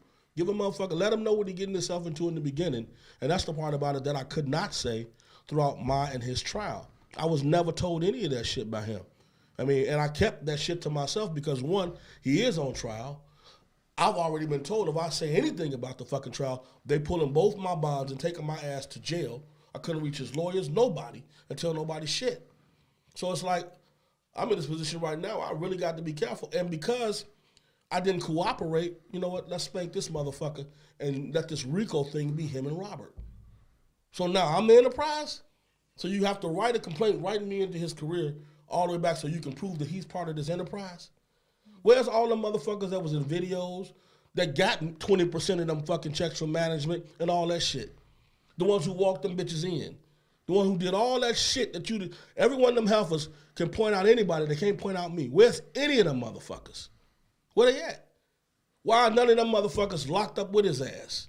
Huh? They cooperated. They told the fucking FBI what they needed to fucking hear. They got it out of him, and that's what they helped them build that fucking case against his ass. So here me, not knowing any of that shit existed, comes in thinking I'm finna get some music, put it on the platform, make $16 million fucking dollars. We're gonna vast off into the sunshine. I can clean this shit up, and we good. Because I didn't know none of that shit existed. It's like, whoa. Well, then I just get hit over the fucking head. So I mean, that's the whole thing about it that people don't know. I didn't get into this shit knowing any of that existed. And I'd had them, that'd be different. They cannot prove by any fucking means that I had any contact with that dude before 2018 and after 2019 June. Period. I was in California, on with my life. I did an interview outside of Biggs, and this was at the beginning of when him started to part ways. I said he deserves to be. It was when they did the. So here me, not knowing any of that shit existed, comes in thinking I'm finna get some music, put it on the platform, make $16 million fucking dollars. We're gonna vast off into the sunshine. I can clean this shit up, and we good. Because I didn't know none of that shit existed. It's like, whoa.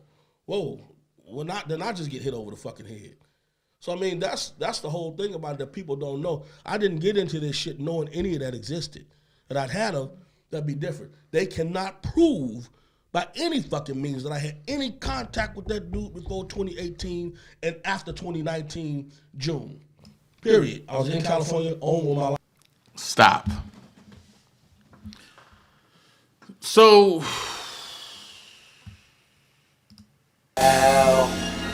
Don't follow those cats. All that money shit. When did you do this video, Don? This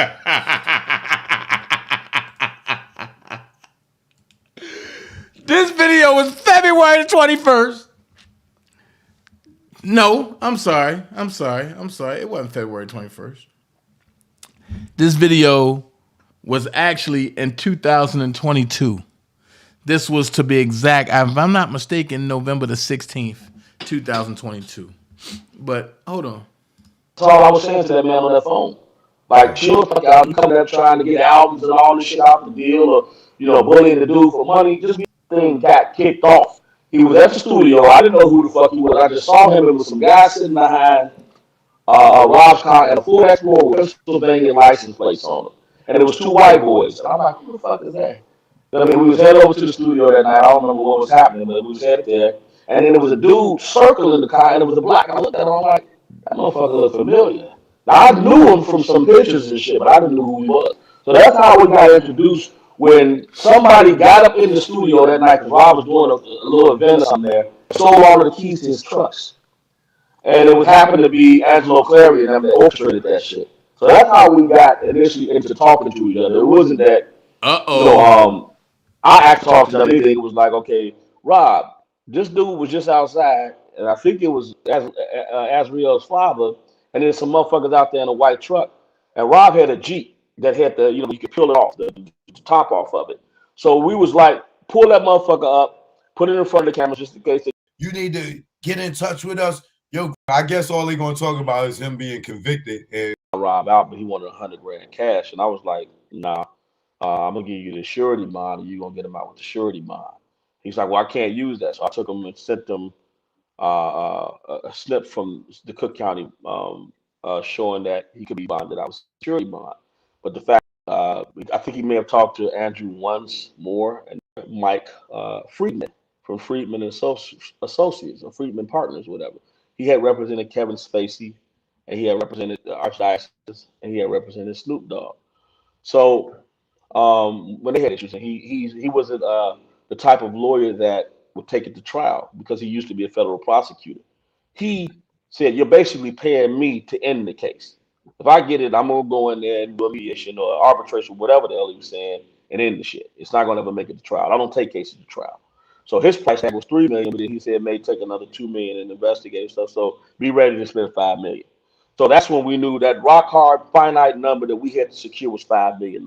That was it. We had to secure $5 at minimum. I don't give a fuck. Nothing else get covered. $5 million had to get covered. So we had Mike Friedman. He started communicating with Rob. He sent his retainer agreement in. Rob signed the retainer agreement. You know what I'm saying? It was simple as that. We all met out in LA, me, Keith, my uncle who owns Roscoe's. It was a network guy there. And Mike Friedman. We sat down, we came up with a game plan, and that was as simple as it should have been. We should have worked that game plan, and we probably would have a different fucking result. So we got Mike Friedman in, Rob signs it. Him and Greenberg are cool because they're good old boys. So Greenberg talking to Mike every day, and he talking to Nicole, and Mike, they all leaning on Mike, and he's kind of designing everything. But then the money never came up. So we got Mike in there who stayed. I thought you was done after 8 months. This is 2020 now. Let's finish. Yeah. Let me ask you something. Is Greenberg partners with Jennifer Manji? Case you're alone in fucking New York, and you from Detroit. I mean, so she was out of her league, and she was the only one that lasted. Remember, she tried to get out of the case too right before it started, which would have left Rob with nothing. Kanik was only involved because of his license. They needed somebody with a license to practice in New York, so they used Kanik. He was not supposed to argue the case. So without him having any other lawyers, then you have Raid. Wait a minute. Kanik is 2021. When I told y'all that him and Trent was partners, and it was more than just that $1 million initiative, he's telling it all.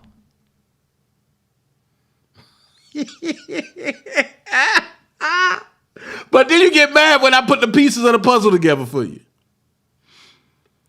I just don't get it. But let's let him finish talking. Shalaby, that's the one who came in the meantime, trying to convince Rob to take the case. It was a local guy that one of Rob's associates put Rob in contact with. They didn't know shit. And they were just stirring shit up. They was, I don't remember what, Persians or something.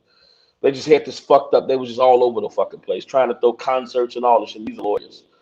So then the same associate brought in Doug and Nicole.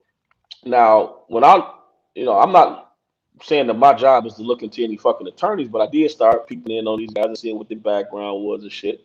Because at this point, I didn't have as much information that I ended up with. So my thought was, they're going to need this intel. I gave it to Ray Shalaby. He started using it like it was shit that he was coming up with. I didn't give a fuck. Long as it got used in the case, I didn't care who came up with the shit. I mean, and at that time, it was just the Chicago thing, the local Chicago case that he was dealing with. So my analysis or my comparison to that would have been, when this thing escalated to a federal case, it's like you hire a lawyer for a traffic ticket. And then you get in front of the judge and the motherfucker say, well, wait a minute, he left the scene of a crime, he ran over 3 motherfuckers or whatever. This lawyer that I had hired to handle the traffic case shouldn't have been fucking with them other, because now this thing escalated to some real serious shit. Greenberg should have stepped out at that point and said, Rob, I can't fuck with this. I'll help you on the state level, the local case, but all that big shit, I ain't equipped for that. But because he wanted popularity and all that shit, he stayed on. And then he started working with Nicole and Doug, knowing that none of their asses got along. And we can tell that. I hate to say I told you so, but look at how it ended. They all imploded. Doug's stealing fucking money. Nicole is fucking running around and ain't got a fucking clue, leaking information. You know, she's way ahead. You know, she's like elementary, and now you're up in the Ivy League college. You shouldn't even be trying a case. You're alone in fucking New York, and you from Detroit. I mean, so she was out of her league.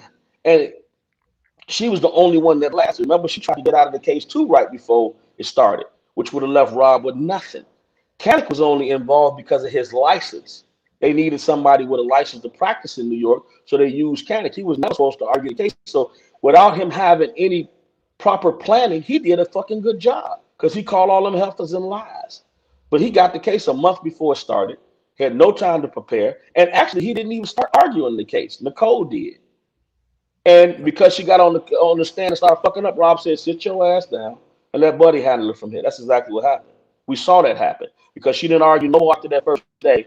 Kanik took the stand from that point on and argued. The first day they walked out of there together, the rest of them days, Kanik left with his guys and Nicole and them left with her boys. So we started the separation in the division, but that's the whole legal thing. You know what I mean? Jean coming in, I think, is great. She's experienced in the courtroom.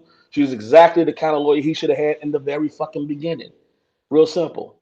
So the job that we took on, that we weren't tasked with, which was me, Keith, Santee, and a few people that we brought in, lawyers, was to free up Rob's intellectual property. Free up now we're getting down the road, we're trying to negotiate for the fucking music and the masters, and we finding out shit, he don't own none. We really don't own none of his writer's share, which is all we thought he had. We knew the publishing and all the other shit was gone. We thought at least he had enough writer's share. So we finding out now he owns 7% of that shit, and that shit got liens on it. Right. Out of the 50%, and that's when we started going through the portals and shit. Instead, I'm going through all the portals and I'm seeing it's 90-some contracts, and which is an extreme amount of fucking contracts for one artist. But a lot of them was in the folder of promissory notes. And I'm going in this promissory note folder looking at 7 million, 4 million, 8 million, 2 million. I'm like, what the fuck is this about? See, Don, when you like me, you got digital footprints everywhere you go. So hold on, check it out. I'm like, he doesn't do any of that for Rob. I know who handles Rob's business. Matter of fact, it was me that was handling a majority of Rob's business at the time. Because Rob's business had intertwined into my business. So, you know, but fast forward to answer the question, listen, there's a lot of folks in Rob's camp that has snaked him over down to something we would never believe. And unraveling the truths and asking Rob questions about people who stole from him and things of that nature and crew members that stole, nobody's even looking at. I mean, you know, these girls are all smoke and mirrors. The Honda Pages, the Ashanti McGee, the phase one, that's smoke and mirrors. That's what they want us focused on. The real intruders, the people who really did wrong by this man, in his own camp. Because even with all of them coming forth in accusation, everything that they're charging him for now is not based on him having sex with any of these girls. It's racketeering. It's trafficking. It's things that they're bending law to fit to have so when he does have his day in court, nobody's prepared for that. And the only way they arrived at that conclusion is because of the people that's right around Rob, the managers that were stealing, the accountants that were stealing, the lawyers that were stealing, the ecosystem that they designed to steal all this money from him. And the moment he started investigating they stealing, they planted landmines. So when he step out, boom, they go up in his face. And that's not just talking about 5 or 6 people. I'm talking about every goddamn body. He was $900 million in the hole that should have been in his pocket where everybody stole from him. They gave him a weekly allowance. And that's what I investigated. So, of course, I'm going to have enemies because these motherfuckers know I know shit about their dirt. And we're preparing for that when we get to court. Everybody's thinking we should be prepared for Johanna face. Fuck Johanna. She done done so much dirt in her years. Listen, I can oppose her in 10 seconds and this shit would be over with. There's some motherfuckers like Cheryl Mack and a whole bunch of other names that don't nobody know exist in his life, and Barry Hankerson and goddamn Linda and goddamn Joan and Diane and Cash. Don't know anybody looking at them folks. Those are the ones that need to be under scrutiny and investigation right now. Fuck a Dana J, fuck a Johanna Pace. They ain't done nothing. We can get them out the way real easy. What about the ones who stole? Man, it seemed as if he was doing all this crooked shit, and just to get out of, just to throw him under the bus so he couldn't come after them. That's what we're dealing with right now. So Dana don't know shit about none of that shit, so he needs to stop. He can tell us about these hoes all day long. All he's doing is distracting people from the real folks that have wronged this man and put him in that situation. And I wasn't one of them. I just came around the man a year and a half ago. The dirt had been done already. I mean, stop with that shit. Like, I came to help this guy. I've known him since our childhood. See off this man today. I spent over $100 grand that I definitely can show. And if you Google my ass, you can see that I've got a background where it's possible. I've done good things in Hollywood. My family owns a chain of restaurants. I own a tech company, president and CEO. We fixed $3 million a couple of years ago for that tech company. So what am I doing but bringing my resources to the table to help this man? And people like Dana that's throwing shade on that, they're not helping him. They're not helping that man by doing that shit. What I told Green, I'm going to twist to Greenberg real quick. What I told Greenberg, and I'll tell you the interview was after his fucking phone, and it's funny, he after his phone, but Dana, but not me. He took us in the studio in the back booth, me and you, Greenberg, and said, Greenberg, work with Don. He's got the shit that you need to free. He's got the shit that you need on that. They're not helping him. They're not helping that man by doing that shit. What I told Green, I'm going to twist to Greenberg real quick. What I told Greenberg, and I'll tell you the interview was after his fucking phone, and it's funny, he after his phone, but Dana, but not me. He took us in the studio in the back booth, me and you, I'm going to twist to Greenberg real quick. What I told Greenberg, and I'll tell you the interview was after his fucking phone, and it's funny, he after his phone, but Dana, but not me. He took us in the studio in the back booth, me and you, Greenberg, and said, Greenberg, work with Don. He's got the shit that you need to free me in this case. But this was when the case was a lot lesser. This one, there was lesser charges. This other shit that became federally and all that. Rob let down Greenberg for that shit. Matter of fact, Greenberg was brought to Rob out in the code, who handled the Bill Cosby case. She couldn't do it, so he stepped his ass in when it was lesser charges. He's not equipped to handle these motherfucking charges that I just Rob, which is why I brought in Melvin off of that shit. And nobody else did. I flew out to California, met the man, brought him here twice, met him here, never said anything about the shit. Because Rob needs that level of attorney to put a blanket on this shit. He needs Andrew Wyatt, that level of a PR specialist to come in and blanket and control the fucking press. That's what he needs. Not these low-level motherfuckers who ain't never had a dog fight at the top of the mountain. They can't even breathe with this shit. So for them to keep going out here first of all, none of these motherfuckers get along. They don't communicate. Doug doesn't communicate with fucking Greenberg. Greenberg don't communicate with Ray. Ray don't communicate with nobody. Nicole, all them motherfuckers are long rangers trying to sling bullets and get pressed and shit for their own good. They're not helping that man. And if this will cause them to do it, then guess what? Bring y'all ass together, have some strategy sessions. Hey, listen, if I had some fucking information that was valuable to winning the game, I would hear him out. But Rob told that motherfucker to talk to me, and he won't do it. Why? Why is it that he won't sit down and get the information that I have that nobody's focused in on? We don't want the world to know. I just want them to know. We're not trying to let the other side know about what we've come up with that will help defend this man. I want him to have it so he can use it to defend this man. And if he decides it's no good, it's fine too. But Rob asked that motherfucker to do that shit. And he still to this day will not fucking come out here and throw shots in the dark and shit that we did. If you want to know who ended Rob's motherfucking tax problem, my mother did that shit. We eliminated those tax problems from him. He's not going to have no issues with the IRS now. Can't nobody else come up and tell you the process that we took him to eliminate them fucking problems. I guarantee you they can't. They can't show you the signature, the passports, the driver's license, all that shit that I have in my possession. It's phony portal. It's phony contract. I have all of that shit. And I'm not leaked any of it because you know what? I want it to go into the hands of the right.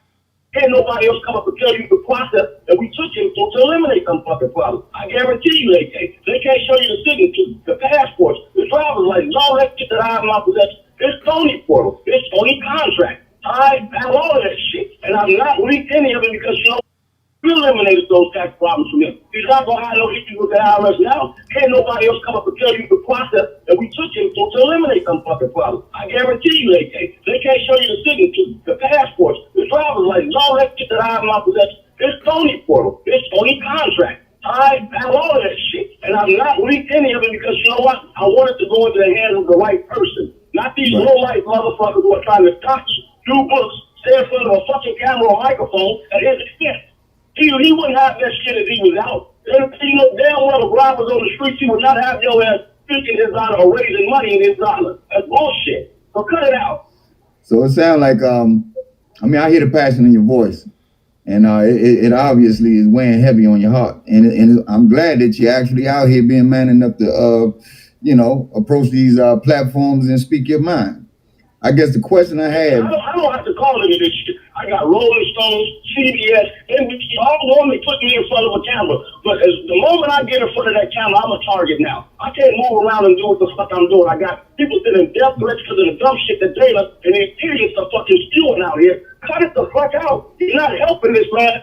You can go online and see it. You asked me listed as his fucking manager. I didn't do that shit. I did articles here for months ago for him because he asked me to. So when all the other managers stole from him, I said, listen, Rob, you don't need another manager. I'll be your consultant and your fucking advisor. When I went and spoke, the papers made me his fucking manager because I spoke so eloquently and I had so much background that they researched. So you're saying... Listen, I didn't do that shit. I did articles here for months ago for him because he asked me to. So when all the other managers stole from him, I said, listen, Rob, you don't need another manager. I'll be your consultant and your fucking advisor. When I went and spoke, the papers made me his fucking manager because I spoke so eloquently and I had so much background that they researched. So you're saying, correct me if I'm wrong. I don't need another manager. I'll be your consultant and your fucking advisor. When I went and spoke, the papers made me his fucking manager because I spoke so eloquently and I had so much background that they researched. So you're saying, correct me if I'm wrong. It sounds like you're saying that Dana's responsible for possibly putting a hit on you. Is that what you're saying? First of all, I'm not worried about it. I'm connected to a lot of different sources that ever worry about some shit like that. No, I'm not saying you're worried. I'm not saying you're worried. I spoke so eloquently and I had so much background that they researched. So you're saying, correct me if I'm wrong. It sounds like you're saying that Dana's responsible for possibly putting a hit on you. Is that what you're saying? First of all, I'm not worried about it. I'm connected to a lot of different sources that ever worry about some shit like that. No, I'm not saying you're worried. I'm not saying you're worried. I'm just speaking of the accusation. Now, you ain't supposed to be worried about it, not as a man, but I'm just saying because all of this is heavy and it's dark. You know what I'm saying? These streets right now is dark. So what I'm saying is that are you saying that Dana is responsible for putting a hit on you? Do you think that Dana has that? Not just Dana. Okay. It's not just Dana. Dana's working with Will Media and a few other folks too. So they're putting a hit on you. You think that they're all in on it? They're putting a hit on me because they know what I know about them. See, I could easily put this shit out right now, but it's not going to help in this case. I'm putting it in the hands of the right attorney. We had a couple attorneys that came in and interviewed with Rob. Mezinoff is sitting back and waiting. He wants money. We got ways to raise the money, but they won't give it as long as fucking Steve Greenberg is in the position because he's a fucking idiot. Look at the fucking motion he filed. They gonna say his client wanted him to do. I don't give a fuck. If my client did want me to do that, I wouldn't have filed no motion saying he needs to see his two girlfriends. He got a right-handed problem and a fucking hernia. That's the dumbest shit in the world you could put in a motion. And then laughing at Rob and his ass all over every day because of dumb shit like moves like that they keep making. Let me ask you. Shut the fuck up. And then the judge said, tell the ass to shut the fuck up. He did. So let me ask you. And then you had a federal attorney come in town and tell you, don't file that fucking motion because it's not going to help. I'm preparing one that will get him. I'm not going to say what the solution is that they wanted to do with it, but if there was a solution presented, Greenberg goes ahead and does the shit anyway. He's not even a fucking federal attorney. He's fucking a state guy. He's horrible at that. He got fired for Patterson, Drew Patterson, who killed the police officer, killed his wife, for fucking being incompetent. The fucking knucklehead. You see something? Now you see now, you done fucked up, you know that, don't you? I see what I'm saying. I thought... No, so, you know what I'm saying? That you done fucked up now, you know that, don't you? Yeah. You know you done fucked up, don't you? You know it, don't you? No, you done fucked up. Hello? Hello? Yeah. Yeah, my other phone, I don't know why, but my reception is terrible up here. Saying that. Yeah, I'm sorry. But, no, I just found it weird because I was like, wait a minute, what did you just say? I'm like, why would you be seeing Joy? And he was like, oh, well, you know, he was like, you know, go for the girls. I was like, no. I said, you told me Azriel and Joy wasn't getting along, and that's why you couldn't help Joy because Azriel told you all type of nasty shit that fucking Joy did to her, and that she wasn't fucking with Joy. So what was supposed to have been so nasty but that Joy did to Azriel? I don't know. Supposedly she used to snitch on her or some shit. But if you ain't doing nothing fucked up, what is that a snitch to? Exactly. So I don't know. Because Kel's Nation told me, I don't know who the fuck Kel's Nation is, but Kel's Nation told me. Is Demetria Felder and your boy, Fat Man Scoop? Okay, well, Kel's Nation told me that the reason that Azriel was the one on the visitation list and not Joy was not because she was his favorite. It was because he didn't trust her. He didn't trust Joy? Azriel. They said it's a lot of shit that people don't know. This is what they told me in my DM. They ain't put it publicly. They said it's a lot of stuff that people don't know. And they was like, Azriel was not the one on that visitation list because she was his favorite. She was on that list because he didn't trust her. And he felt like he needed to keep his eye on her. That sounds like something Don would say. Well, maybe it is Don. I don't know. Must be pretty difficult for Don to sit there and talk to me all the time. And I had that explosion on him, though. If that is him. Well, when you make yourself a third party, it's not. True. True. And when you want to do shit to keep somebody close, you better not reveal who you are. True. Because I remember the last time that Don emailed me. I was like, call me, your number changed. I called, and he was just like, you know, is this number going to stay the same? You keep changing your number. He was like, I need a number for you. Like, I need one. I'm like, why the fuck do you need a number for me? Because I'm like, at this point, this nigga locked up. We ain't really got shit to talk about. So, the fuck you need a number for me for? Again, I think my problem was when everybody was talking, me, Block, Levi, Angelo. We always talk on the phone because me and Sylvia at the farmer's market. Then I was like, yo, if there's anybody that I settle down with out of all this, it'll be Cash. But then Angela was like, yeah, yo, she a real good person, yo. And she went through a dude fucking her over and all this shit. yo, I think y'all two will make a real good couple, yo. I'm gonna put a word in for you. He mentioned you, of course, but definitely not like that. Because he was like, "Are you gonna break it to him?" That was his energy. You gonna tell him that's mine? You gonna break it to him? I'm like, ugh, shut up. He found it funny. I think Dana got a little crush on you now. Yeah, he brought it up. It's Angelo for you.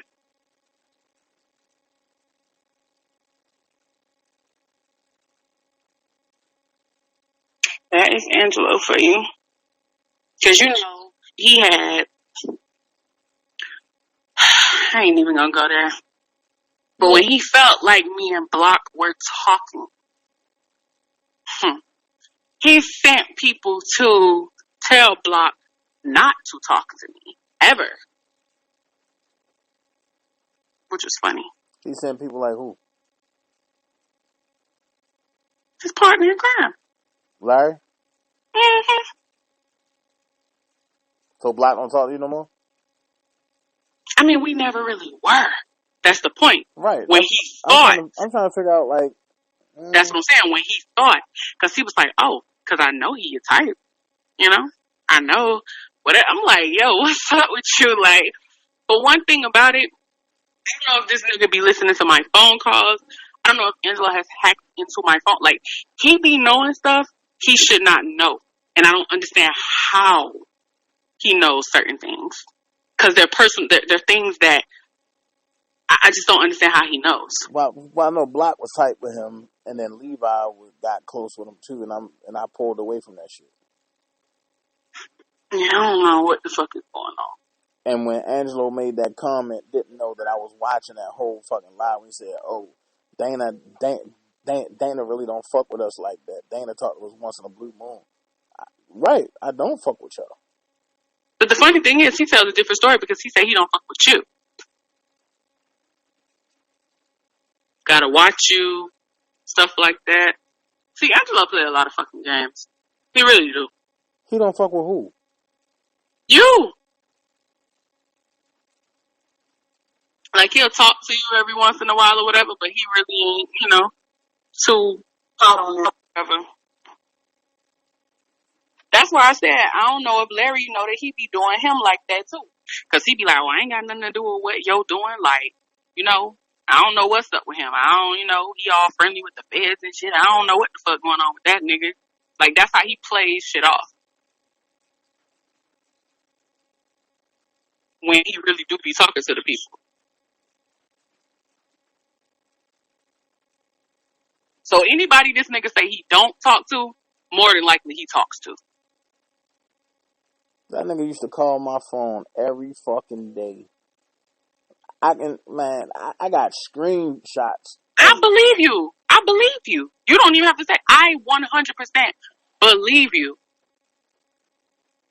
Because I watch how Angelo moves. Like, over time, I've really, I get it now. I see how he's doing things. The only part of this I can't stand, now don't get me wrong, I hate the fact that he's done me the way he's done me, but I care about Rob. I really do. And I don't like this. Especially the way it's looking like this was really a setup all along with him and his fucking daughter. That shit got me hot.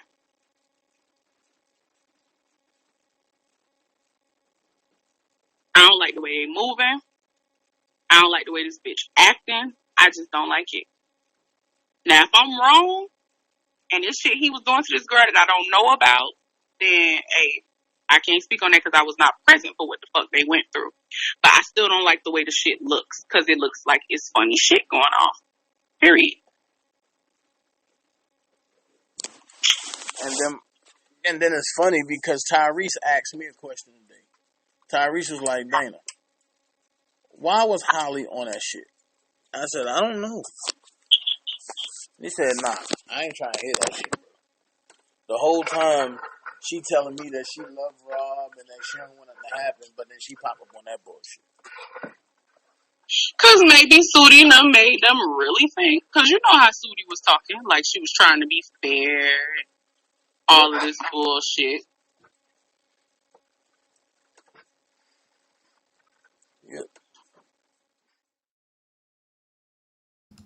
Let me clear something up real quick.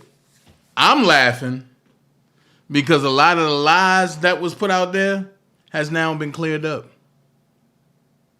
That's why I'm laughing. So it's funny to me how them folks lie, and then when the truth come out, everybody's silent. That's why I'm laughing.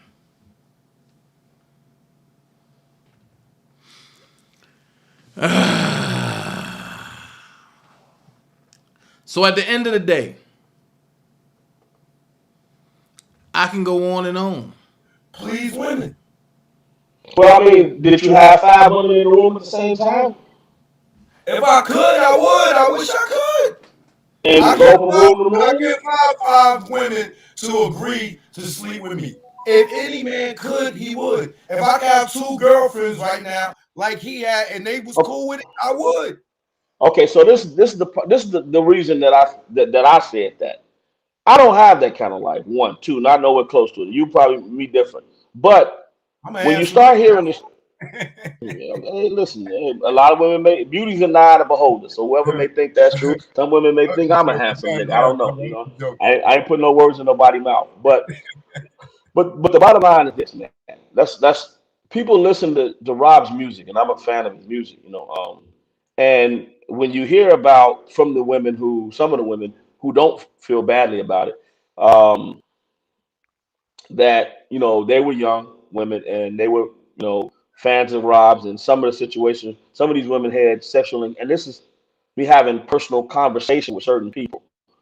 First encounter, with a celebrity, and then to appease that celebrity, now they thrown in a room with 5 women. You know what I'm saying? And to stay in that room so they can get at him, they got to do them too. You know what I'm saying? It was a lot of shit like that happened. And now this woman is grown up and she doesn't have a regular sex appetite where her husband is enough because she's going back to that shit that happened in that room.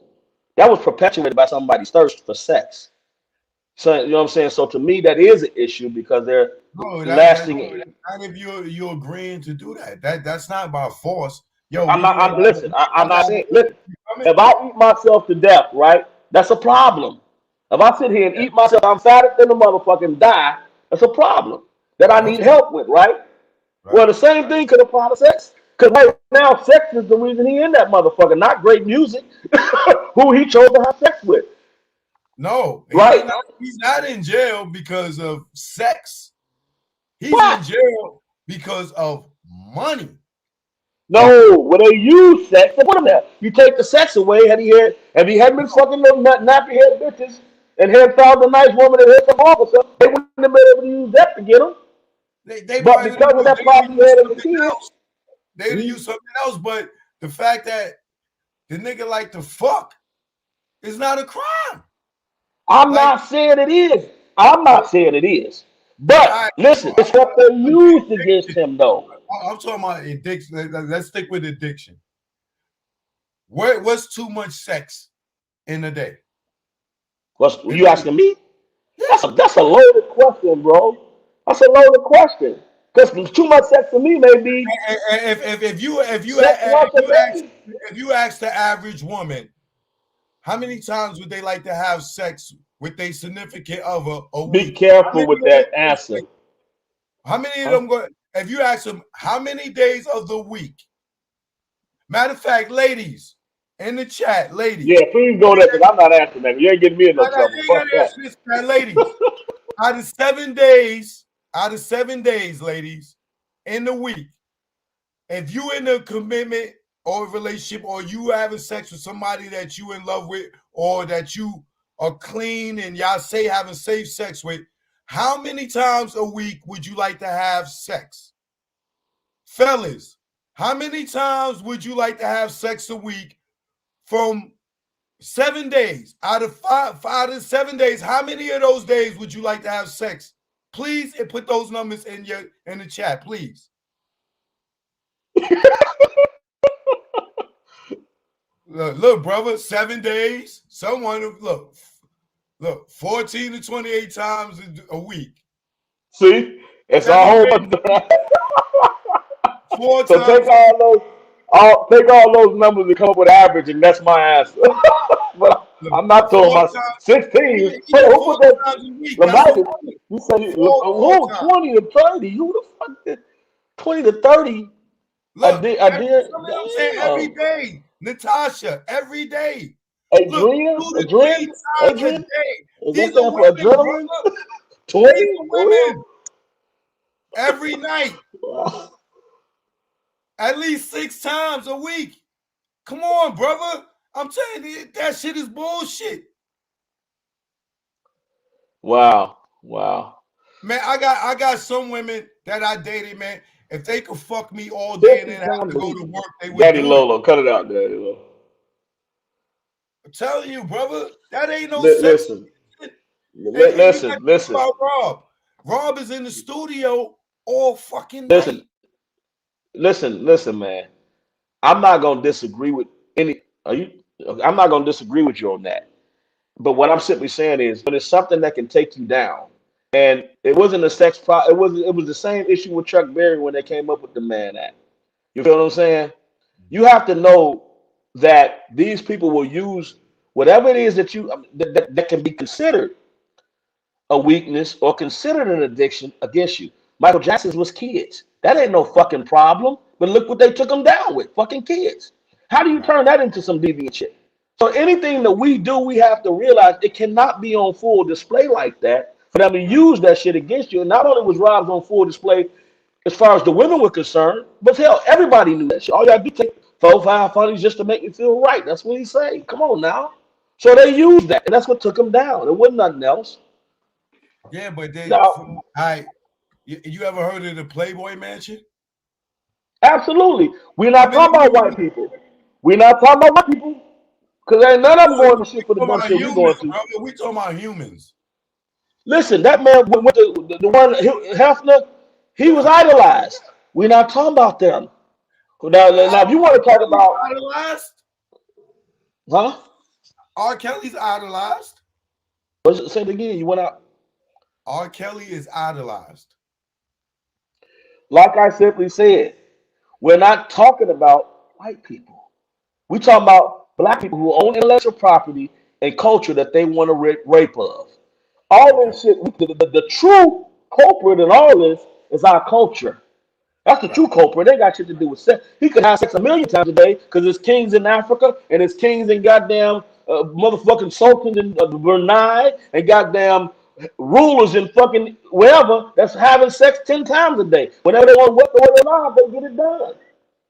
But over here in America, where we own all this rich culture that rocks the fucking world to the tune of 30 million platinum, that's a problem because he controls numbers. That culture is a problem. Right. That's where the truth But comes in at. I want you to answer this question for the kids that didn't grow up in the era that we grew up in. You said you heard of the Playboy Mansion. How many women was in there? If you could just guess. I have no clue. Why would I want to guess that? That's disgusting. I don't want to know about how many people in there. brother. I'm just trying to make a point. The Playboy Mansion, right? Okay. How many women do you think that Hugh Hefner has staying in there? I have no clue. I don't think about that kind of shit. More than 5? I don't know. I don't know. I don't buy Playboy. Don't support it. Don't go on the websites. Nothing. Don't know. Ain't Hugh Hefner dead, by the way? I believe he's dead now. Yeah. So I ain't got none living in there. That's my guess. All right. Have you ever even heard of the Playboy Mansion? I lived across the street from it. I stayed at 448 East Ontario. It was directly across the street. They was retired. Have you ever even heard of rumors of celebrities going there to have sex? No, no, I have not. Nothing. No, you don't think nothing ever happened at the Playboy Mansion? No, when I said, well, okay, I lived across the street. It wasn't the Playboy Mansion anymore. They had somebody, but it was where it used to be, and it had the name right there on the side of the building. Right. So it was there at one point, but it wasn't acting as the Playboy Mansion when I lived in the building that I did. Right. Well, my point is this: Hugh Hefner had over 5-10 women living in the house with him for years. Celebrities used to go there all the time and fucking have 2, 3, 4, 5 some orgies, all kind of shit, right?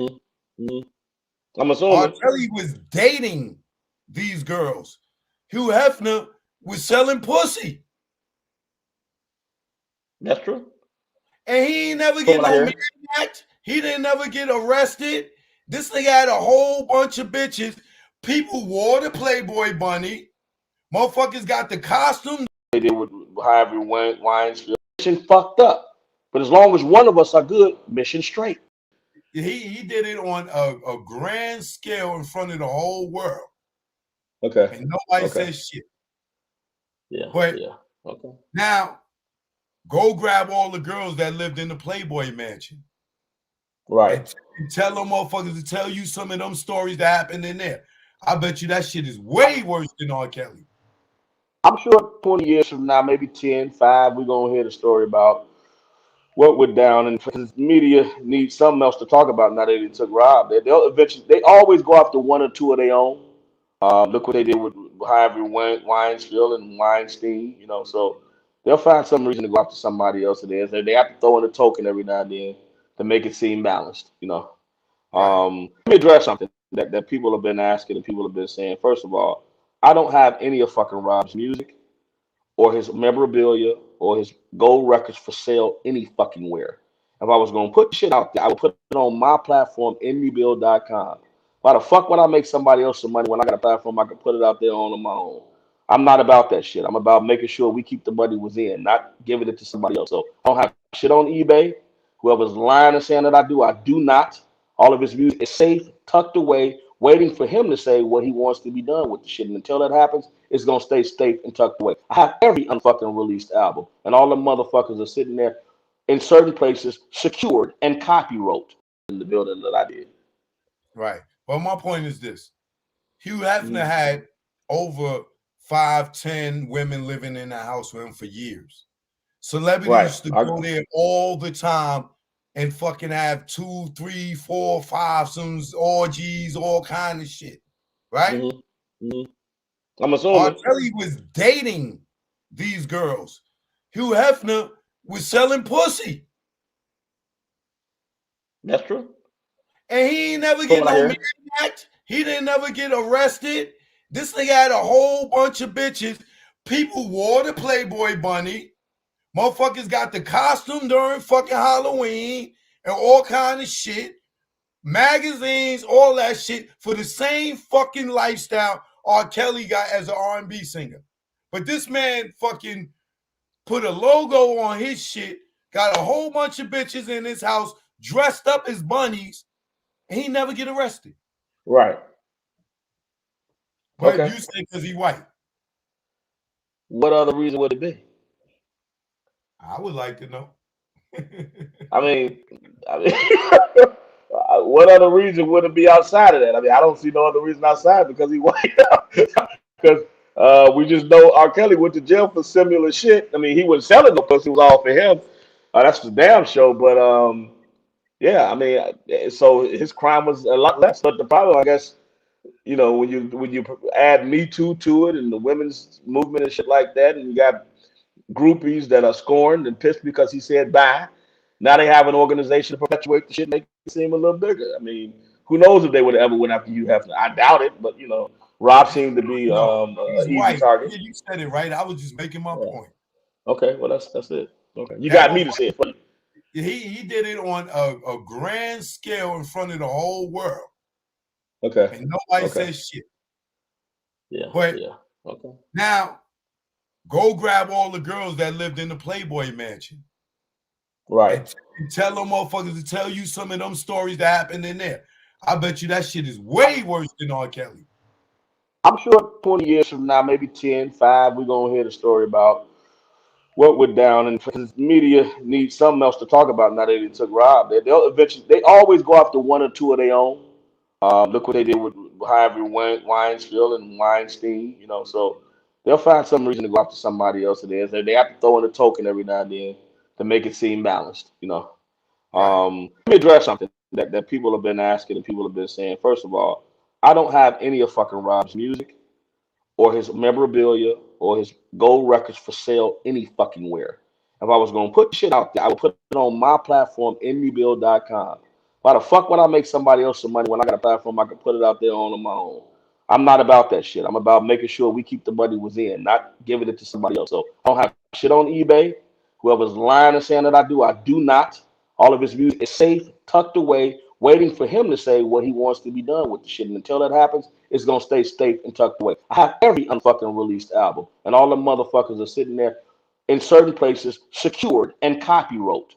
So all that shit about me putting out his music, I don't want a dime off of none of that shit. If I set up a platform and whatever I spend, I expect to get paid that back and any fucking percentage for my work, which may be 10 to 20 based on how much I put in. But other than that, that's his shit. And I don't take pride in taking nothing from no motherfucking body else. So I don't care what none of y'all saying about that. In that trash right the fuck now. I don't steal people's shit. 46 years in, I'm sorry, I'm 46 years old. 30 years in the game. I ain't never been known as a thief until you motherfuckers is coming with this shit now. So cut it out. Stop it. Now let's get on with the show. Let me ask you, Debunking took a picture with his Billboard award. He said you let him take a picture with it. You pulled it out a pillowcase with a bunch of other shit that you had in there. I know Debunki's a lying motherfucker. I had this right here. This award is still sitting in my house to this day, and it's gonna sit here. That's one. That's the other one, and that's a picture of my brother. That's it. That's all I got as far as memorabilia. Rob gave me a watch. I recently gave that to Kerry because Kerry didn't have shit of his own brother. So I gave it to Kerry and said, man, this is from your brother. Keep it. It was a real expensive fucking watch. I gave it to Kerry. And that was it. But I ain't got no bag full of shit. I got masters in music. The masters can't fit in no fucking bag. It takes a truck to move them. And the music is on the drive. So I don't know what the fuck else Debunki's talking about. He's lying. But go ahead. But he had a picture with it. You let him take a picture with it? I just showed him the pictures right there. Yeah. Because some people were saying that. Yeah, I'm not denying that. I'm not denying that I got those. He buried it in his backyard.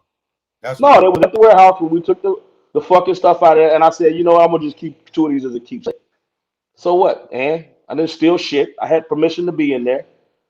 Rob was locked the fuck up. All that shit we were talking about putting it on auction sites to raise money for his defense. So what the fuck is the problem? You see how he tell on himself? You see how he tell on himself? Just pay attention. He tell on himself. He never get arrested. And I'm gonna say this: the only people that follow this dude are the ones that's in to taking Rob stuff from him, along with this dude. Says shit. Yeah. But yeah. Okay. Now, go grab all the girls that lived in the Playboy Mansion. Right. And tell them motherfuckers. Copyright. So all that shit about me putting out his music, I don't want a dime off of none of that shit. He never get arrested. Right. But you say because he white. What other reason would it be? I would like to know. I mean, what other reason would it be outside of that? I mean, I don't see no other reason outside because he white. Because we just know R. Kelly went to jail for similar shit. I mean, he was selling the pussy, it was all for him.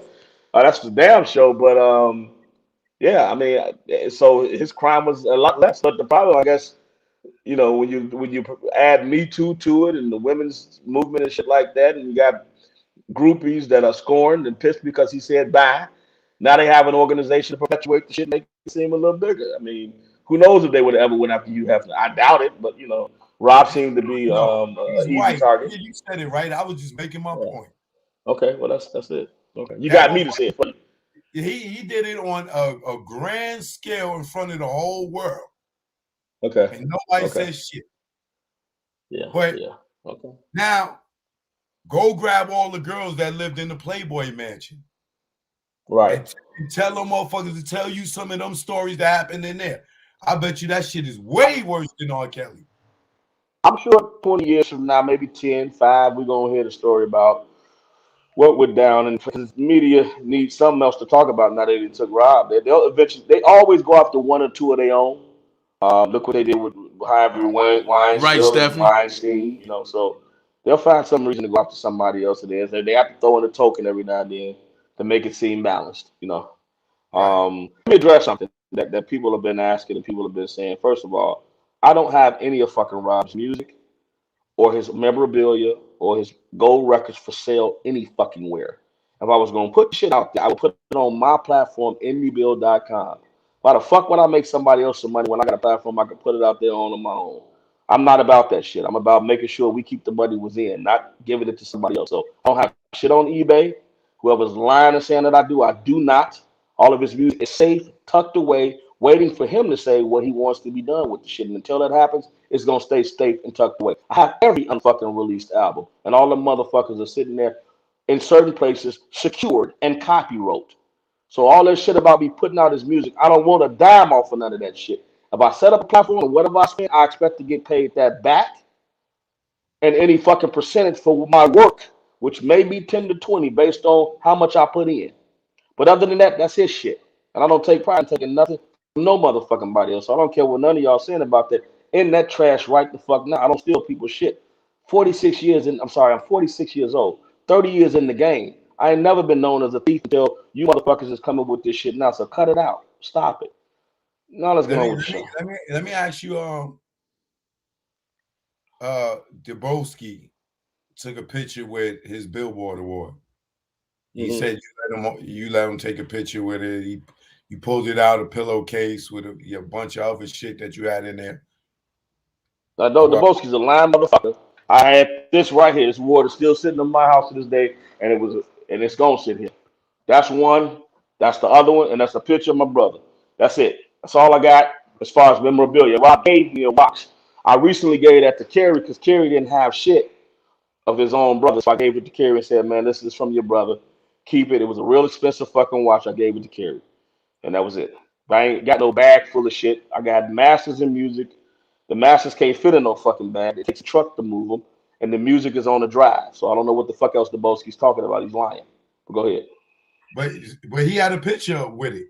You let him take a picture with it? I just showed him the pictures right there. Oh, yeah, because some people were saying that I'm not denying that. I'm not denying that I got those. Buried it in his backyard. No, they was at the warehouse when we took the fucking stuff out of there, and I said, you know, I'm gonna just keep 2 of these as a keepsake. So what, man? I didn't steal shit. I had permission to be in there.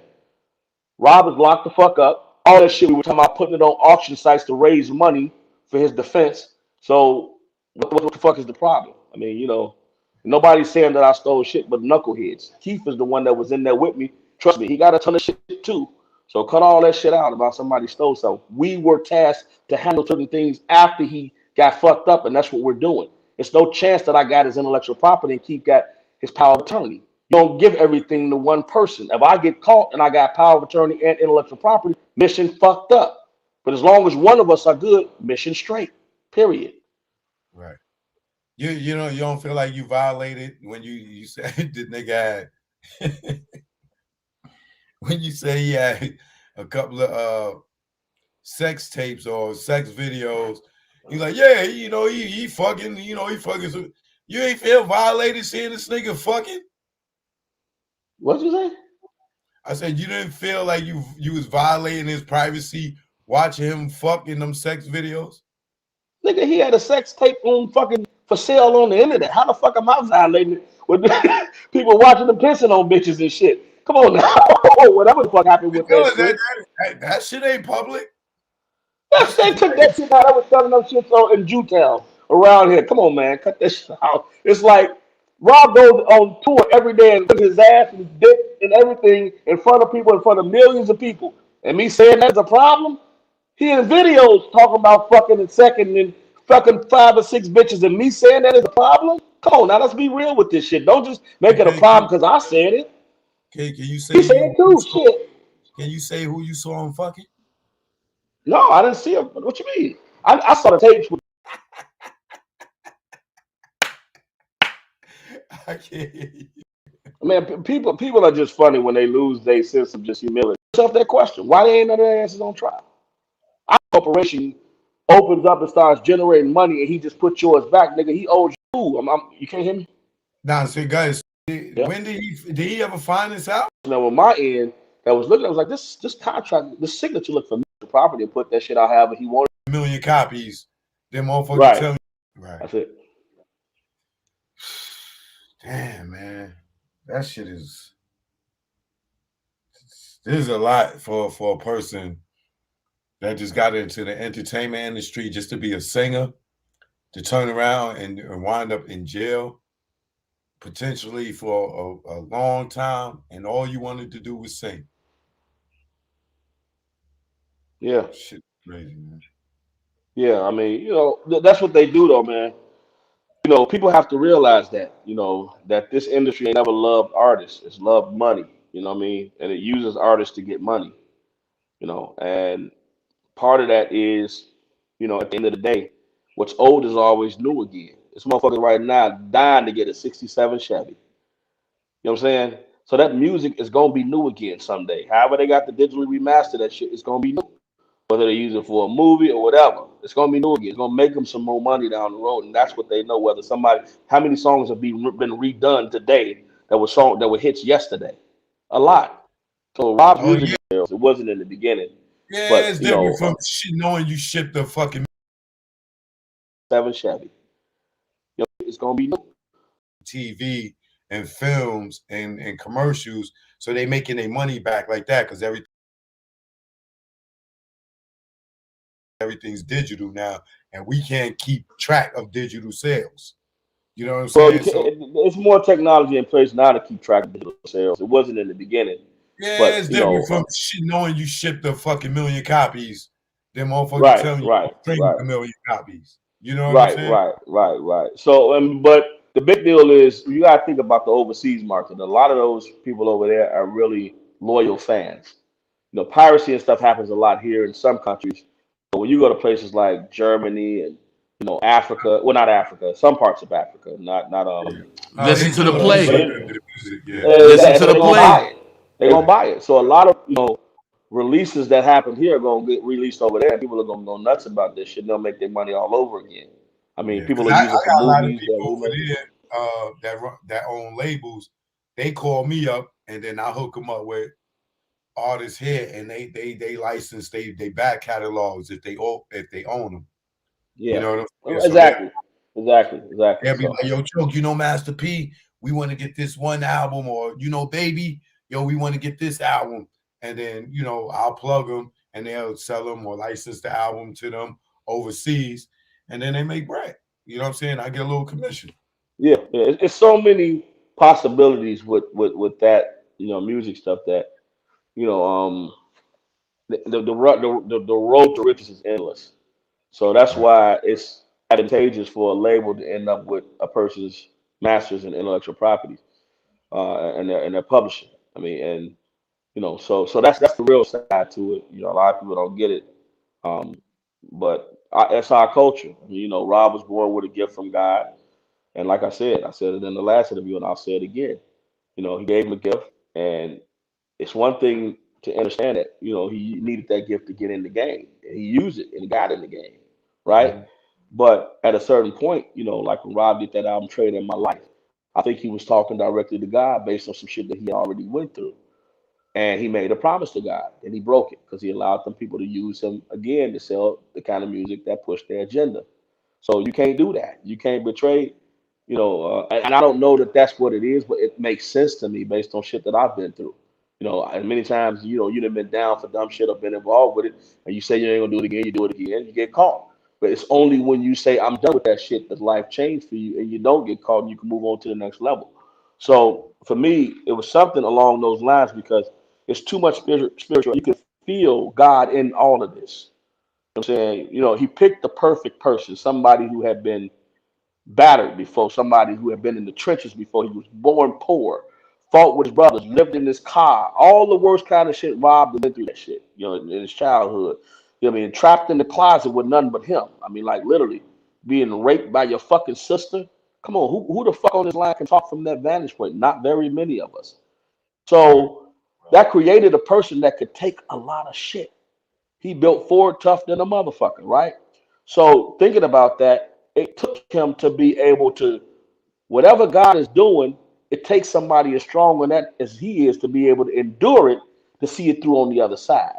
So that does mean I do believe God is working right now. I don't know exactly what he's doing. None of us do, but I can feel it. It's like, why would you put me in this shit? somebody who's done none but served you. I had my day when I did done. They were minor in comparison to some of the sit down at the table with other gangsters, which are, I said, okay, I don't think that's a good strategy, man. But we had all this footage. So that footage, I had compiled that with some invested 60,000. He read the business plan because it was one of the one, and it was the funniest thing was it was a technicality that got me out. I was in there. I was done. I wrote a business plan for the company at IndieBuild that I got now. I wrote the business plan while I was sat down long enough to write a business plan. And then when I got out, I went to school, learned technology, but I went to court. Never forget going to court. And the shit hadn't made it, nor the money or whatever. And it was the judge was pissed off, like, fuck this shit, I'm throwing it out. I've been sitting there 6 months fighting the case. I mean, so when I got out, I got this idea. I have a plan now. I went to school. I went to school 3 months trying to learn technology because I'm gonna build a platform, and I don't know how to build the shit, which was IndieBuild. And my teacher invested 60,000. He read the business plan because it was one of the assignments that we had to graduate was to turn in a fucking business plan on what you would do. So I told my group, listen, I got one I wrote already. I turned in here, invested 60 grand. That led to 2.7 million. Me raising from family and friends and people in the industry. So, but I had a plan. You know what I'm saying? That was the biggest thing that I'm getting at with that. So I believe that in this time, if Rob comes up with a great plan, a technicality will bust them motherfuckers right on about it, bust them right on about that motherfucker. You know what I mean? And it could be this lady Jean, who knows? You know what I'm saying? But I do know God is at work. Yeah, no doubt. All right, is there anything you want to address that I didn't ask you? No, I mean, I'm pretty much, I've said everything I need to say. I've done enough interviews, man. But this is one thing for certain, two things for sure. If motherfuckers start, I didn't want to be in yesterday's, thing with you, but people are attacking my people. My son, he's 7 years old. He don't deserve the shit that he's hearing in school. Um, my mom's house got broken into. I had the incident when my car got broken into. Let me address that. Let's address the car breaking too, because a lot of people had shit to say about that. So we were in California. So we had did a documentary on Rob before he got arrested, and this was right before Lifetime came out. We had talked to Rob. Was like, man, listen, we need to get ahead of this Lifetime thing. Let's put out a video of you telling your side of the story, everything, talk about everything. So he agreed to it. Then he had a change of heart after we filmed the motherfucker. He was like, I was like, he was like, I said, Rob, so what the fuck? He's like, nah, man, we gonna get the last word. I said, nah. Remember that scene in fucking 8 Mile where dude said everything they was gonna say? People weren't interested no more. Let's get out and get ahead of this thing. Nah, we gonna have the last word. I said, okay. I don't think that's a good strategy, man. But we had all this footage. So that footage, I had compiled that with some concerts that was not seen before, some interviews that people never saw. We were going to put together this docu-series of 6 episodes. And that was around the time I had negotiated it with A&E. And that's all in the paper, how that deal got shot to shit. But anyway, because of one of the people at A&E leaked it. So. But I thought he never negotiated a deal and with A&E. boy, you just let him talk. So we dropped the video. No. We were getting ready to edit the video, and Rob stopped it. So now he's gone. He's locked up. Me and Keith sat down and we said we need to do this shit. So I said, listen, studios in LA. I got people out there. This is before I built the studio downstairs. I said I'm gonna go get one of my homies. I know we're gonna go out there. We're gonna edit this thing and put it together. So the only reason that shit was in my car was because I had the drives. I had all the drives from all the stuff that we were going to be doing. My computer was in there. I had a few video cameras in there too, because we were, in case we needed to reshoot some shit out there, or some B-roll footage or whatever be the case. I had everything in the truck. We were going to the studio to start editing that shit, and somebody broke it and stole everything. Now, initially, I thought it was Angelo Clary because the nigga was saying stupid ass shit to me right around that. And if everybody saw the little exchange, so I thought he had something. I'm like, well, after some time went by, I'm like, it couldn't have been Angelo because he didn't know what the fuck I had with me. There was only one other person that knew.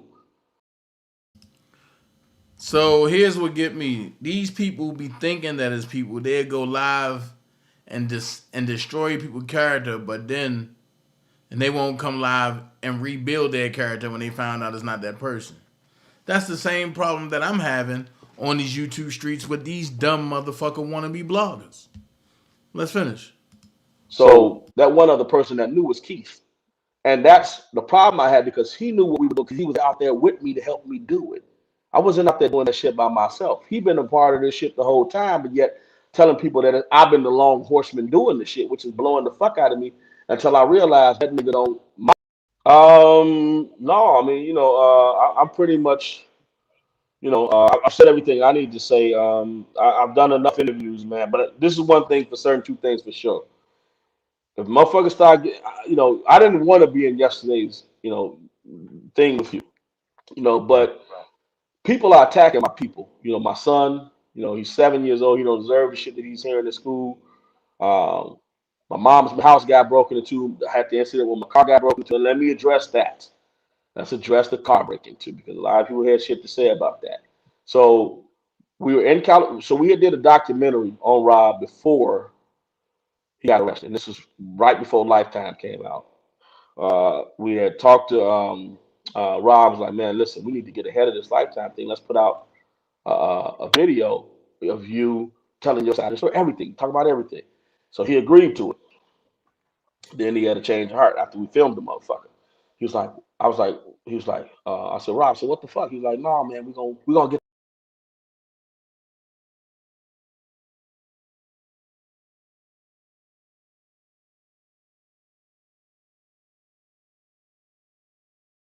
the last word. I said, nah. Remember that scene in fucking 8 Mile where dude said everything they was gonna say?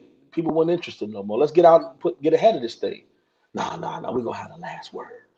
I said, okay. I don't think that's a good strategy, man. But we had all this footage. So that footage, I had compiled that with some concerts that was not seen before, some interviews that people never saw. And we were going to put together this docu-series of 6 episodes. And that was around the time I had negotiated it with A&E. And that's all in the paper, how that deal got shot to shit. But anyway, because of one of the people at A&E leaked it. So, we dropped the video. We were getting ready to edit the video, and Rob stopped it. So now he's gone. He's locked up. Me and Keith sat down and we said we need to do this shit. So I said, listen, studios in LA. I got people out there. This is before I built the studio downstairs. I said I'm gonna go get one of my homies. I know we're gonna go out there. We're gonna edit this thing and put it together. So the only reason that shit was in my car was because I had the drives. I had all the drives from all the stuff that we were going to be doing. My computer was in there. I had a few video cameras in there too because we were, in case we needed to reshoot some shit out there on some B-roll footage or whatever be the case. I had everything in the truck. We were going to the studio to start editing that shit, and somebody broke it and stole everything. Now, initially, I thought it was Angelo Clary because the nigga was saying stupid ass shit to me right around that. And if everybody saw the little exchange, so I thought he had something. I'm like, well, after some time went by, I'm like, it couldn't have been Angelo because he didn't know what the fuck I had with me. There was only one other person that knew. So that one other person that knew was Keith. And that's the problem I had because he knew what we were doing because he was out there with me to help me do it. I wasn't out there doing that shit by myself. He been a part of this shit the whole time, but yet telling people that I've been the long horseman doing the shit, which is blowing the fuck out of me until I realized that nigga don't. My opinion is he wants to keep control of Rob's money because he. So now Don is trying to get Keith a charge, and he's trying to get people to come after Keith. Listen to this shit. Has control of Rob's money and his power of attorney right now. So when that shit got stolen out of my car, he was the only motherfucker that knew that I did it. They wasn't expecting. Where I parked that, I was on a block that was heavily populated on Melrose with video cameras because people had just got their houses looted and shit, so they put up new camera systems. It caught the whole motherfucking thing. We've got license plate. We've got people doing the shit. So the FBI and them are all still investigating that because they're trying to see the direct person that it leads to. It's still going through the protocol of the FBI. I don't know who's at the top of it, but whoever it is, they're going to find them. And it's as simple as that. So that is what happened. I wasn't carelessly walking around with his shit. We were going to the studio. I had it all on me because when you're editing, you don't know what you're going to do. It's a director producing the edit. And he may say, let's cut to this at this point. Do you have any footage that's like family oriented or whatever? Do you have any concert footage? So I had it all with me at the time because of that. The only good thing is that a lot of the shit was backed up to my cloud, and I had a lot of stuff still backed up at home to another drive. So I still had a lot of this stuff. So that's that. But a lot of the paperwork, I don't have no more. I lost a lot of the paperwork, but I know where to get that back from. The contracts and all that shit that were in the portals, all that stuff is with me on different drives, and that stuff I don't have, but I can get back. I just got to go through the portals to get it. So that's it. Right. Nobody go in there. Tasha K said something to me that was real profound. She said, Don, she said, listen, I want you to come on my show. She came here to Chicago, and she looked at a lot of the stuff that I had, and that's when she took the video down that she had put up. And she was like, Don, I'm sorry, and I want to publicly apologize to you for the video that I put out. I was misled. Da, da, da, da, da. She said the same thing on the video. But what she didn't say to y'all, she said to me, she said, Don, a lie left unchallenged will turn into truth. Yeah. So that's why, people are like, why is this nigga out? He this, he that, why is he doing? That's why.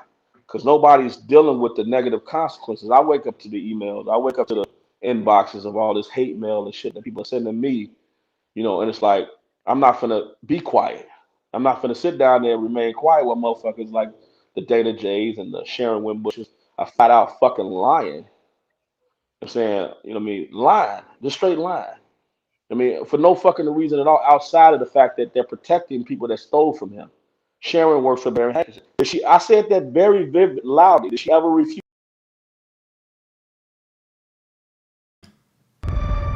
What have I lied about? Everything I said has been spot on and on point with this dude. Now, let's finish this up, and then we out of here. It's R. Kelly's manager, nonprofit that went to jail for this bullshit. I mean, nah, who the fuck? I can't go talk to nobody about, donate $500,000 to my charity from your charity. They don't want to have shit to do with it. So I had to step down from the company that I started. I had to step down from the foundation that I'm the chairman and the executive director of. And pretty much I can't do shit. I'm waiting to go to jail, and I'm a mirror image of all the shit that I've worked my whole life to accomplish and achieve. So let's talk about that. You're going for 20 months? May 10th, you are supposed to be turning yourself in. For 20 months? 20 months is what we read. Is that 65, 85%, 75% of that. So. Okay. And so let's talk about that because you are married. You do have kids. Bringing you into this. I mean, you guys are married. This is your wife. How long have you guys been married? About 8 months. Yeah, no, almost a year now. It all, yeah. How long have you guys been together? We're together a year. Married 8 months. More together longer than that. Though. Okay, so let's talk about. So all this was going on. Hold up, going together a year, married 8 months. Hold that thought. Where I'm at 40, 45 on there. Okay, hold on. We ain't playing that game. Here we go. We ain't playing that game. We are not going to play that game. No.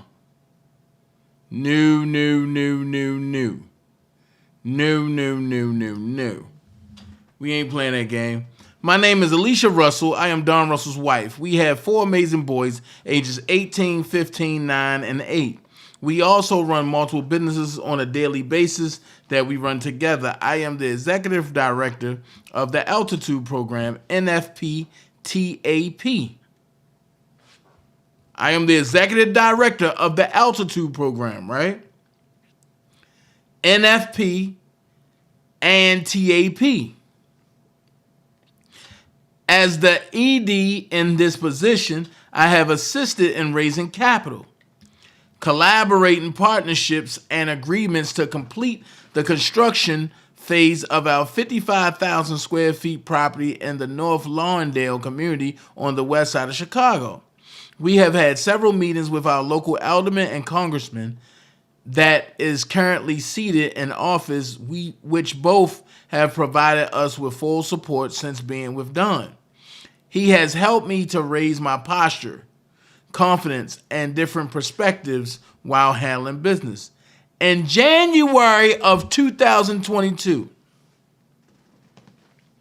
I met Don in one of the most unexpected times of my life After our first date, we would spend hours and hours on the phone with each other. If we weren't on the phone, we were meeting up to see each other. We started to become inseparable. It truly felt like love at first sight. As of today, we still laugh at how we would act as though we were high school lovebirds, although we had just met. It was such the perfect time for God to bless me with a man like him. There are givers and takers in this world. Don is such a giver. Every time we would dine out, he always requests a to-go bag to wrap up the leftovers and give them to someone on the street who reveals to be homeless. There was another time we were traveling back to Chicago. Okay, whatever. Okay. Don immediately noticed and gave a $100 bill. Okay. It was after 3 weeks of knowing each other, we both felt as though this was God sent. Everything was so perfect. The only thing that was a challenge was the fact that he was from the west side and I lived on the south side of Chicago. It was almost a 45-minute commute to visit him, so we would begin take turns on whose house we would come to and spend the night to stay with each other. We also planned our first family trip. It seemed a little uncommon to our friends because normally things just don't happen so soon. But they began to believe that we were meant for each other because it became a point when we were never not around each other. So when did they get married?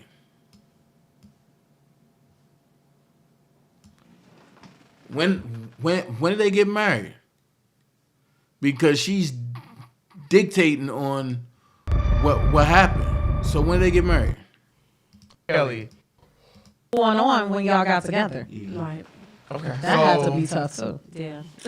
I'm pretty sure it's been challenging. I mean, I guess my first question would be, just as a couple, I mean, going through all of this, even you knowing about this and choosing still to get in a relationship with them. Mm-hmm. I mean, talk about, I guess, the issues that it's caused and the drama. And I don't know, I know earlier you were talking about threats. I mean, you know, let's talk about that.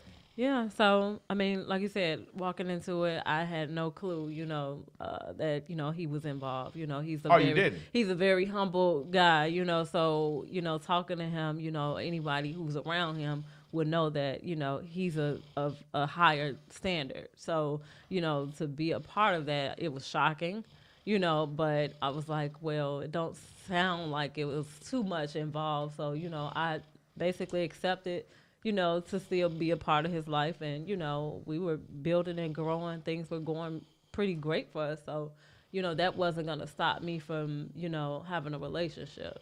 So did you know about the charges and all of that walking into this, or? No. So as we, you know, started, you know, dating and getting serious, then, you know, we would have conversations, and then that's when he told me about the court dates that was coming up. So, you know, from that point on, I said, well, we're going to lock arms and I'm going to be here with you, you know, every step of the way. So what have you done to prepare? Because that's a decent amount of time to be gone. You said that when you was a kid, you did little silly stuff, but you ain't never been locked up. No. Right. How do you prepare for that? Well, I guess that's a dual question. How do you prepare for it? Because both y'all got to prepare for it. And then how do you guys as a family prepare for it? Like, what are steps that you guys have taken to prepare for that? Because, I mean, I'm pretty sure walking into this, you didn't know that this would be, you know, you might, I mean, I'm pretty sure you're thinking positive. You're thinking, okay, he's going to beat this case. Right. He's going to win. I'm pretty sure you were thinking that. It was nothing. Yeah. I didn't think it was anything. Yeah. It hadn't. I mean, it was like, yeah, when they first brought it, I'm like, this is some bullshit. Right. Yeah. I sat in the trial, so I'm literally listening to this. I'm like, oh, this is a piece of cake. Like, it's no way that they, you know, can find him guilty. So we go to lunch, come back, you know, we all, you know, feeling positive, and we get back and they're like, yeah, guilty. And my heart was just like, whoa, wait a minute, what just happened?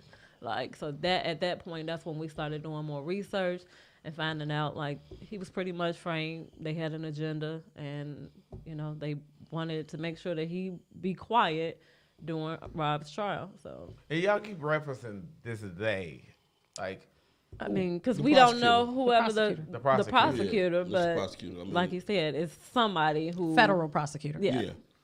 Now, you mentioned something to me. I don't know if you want to talk about this or not, but you mentioned that you felt like your lawyer was in on this.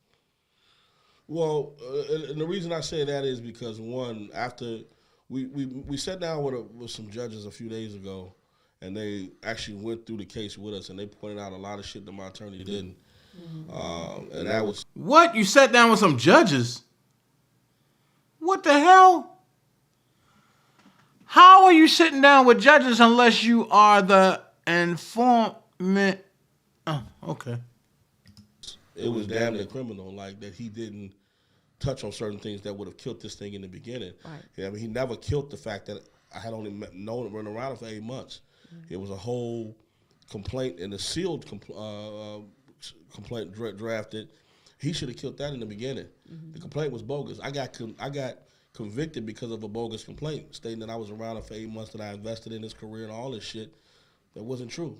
I should have. Now, was this an attorney that was R. Kelly affiliated attorney, or is this somebody you found on your own? This is mine. I found him. I found him out in California, and I went to California. I'm thinking he won't know these guys from New York, and he won't play ball with them. You know, and he claimed he was an ex-prosecutor, and and that he would get, we would be fine. And what I recall was right before the trial, he was dealing with the Bill Cosby case in California, the civil case. So he never had time, and like my trial started a week after Bill Cosby's. So he never had all of the means we were supposed to have to get prepared for it and all this shit. We never had it. So we going into trial like blind. We would sit down before the case and go through, points about the case and shit. And I done paid him $100,000. Like, you know what I'm saying? And then about to give him another $100,000 for the next case. You know what I mean? So I'm sitting there like, we'd had a boy in when all of us walked out the court. Right. Like, this is, I mean, the only witness they had, it was like, first of all, kept saying, who the fuck is after me? Right. United States of America. I mean, it's the prosecutor that's against me. It had nothing else to do with anybody else, but the prosecutor had a bone to pick because I didn't cooperate when they asked me to in the beginning. And the dude told me, he said, after the trial, the prosecutor said, you was in the wrong place at the wrong time.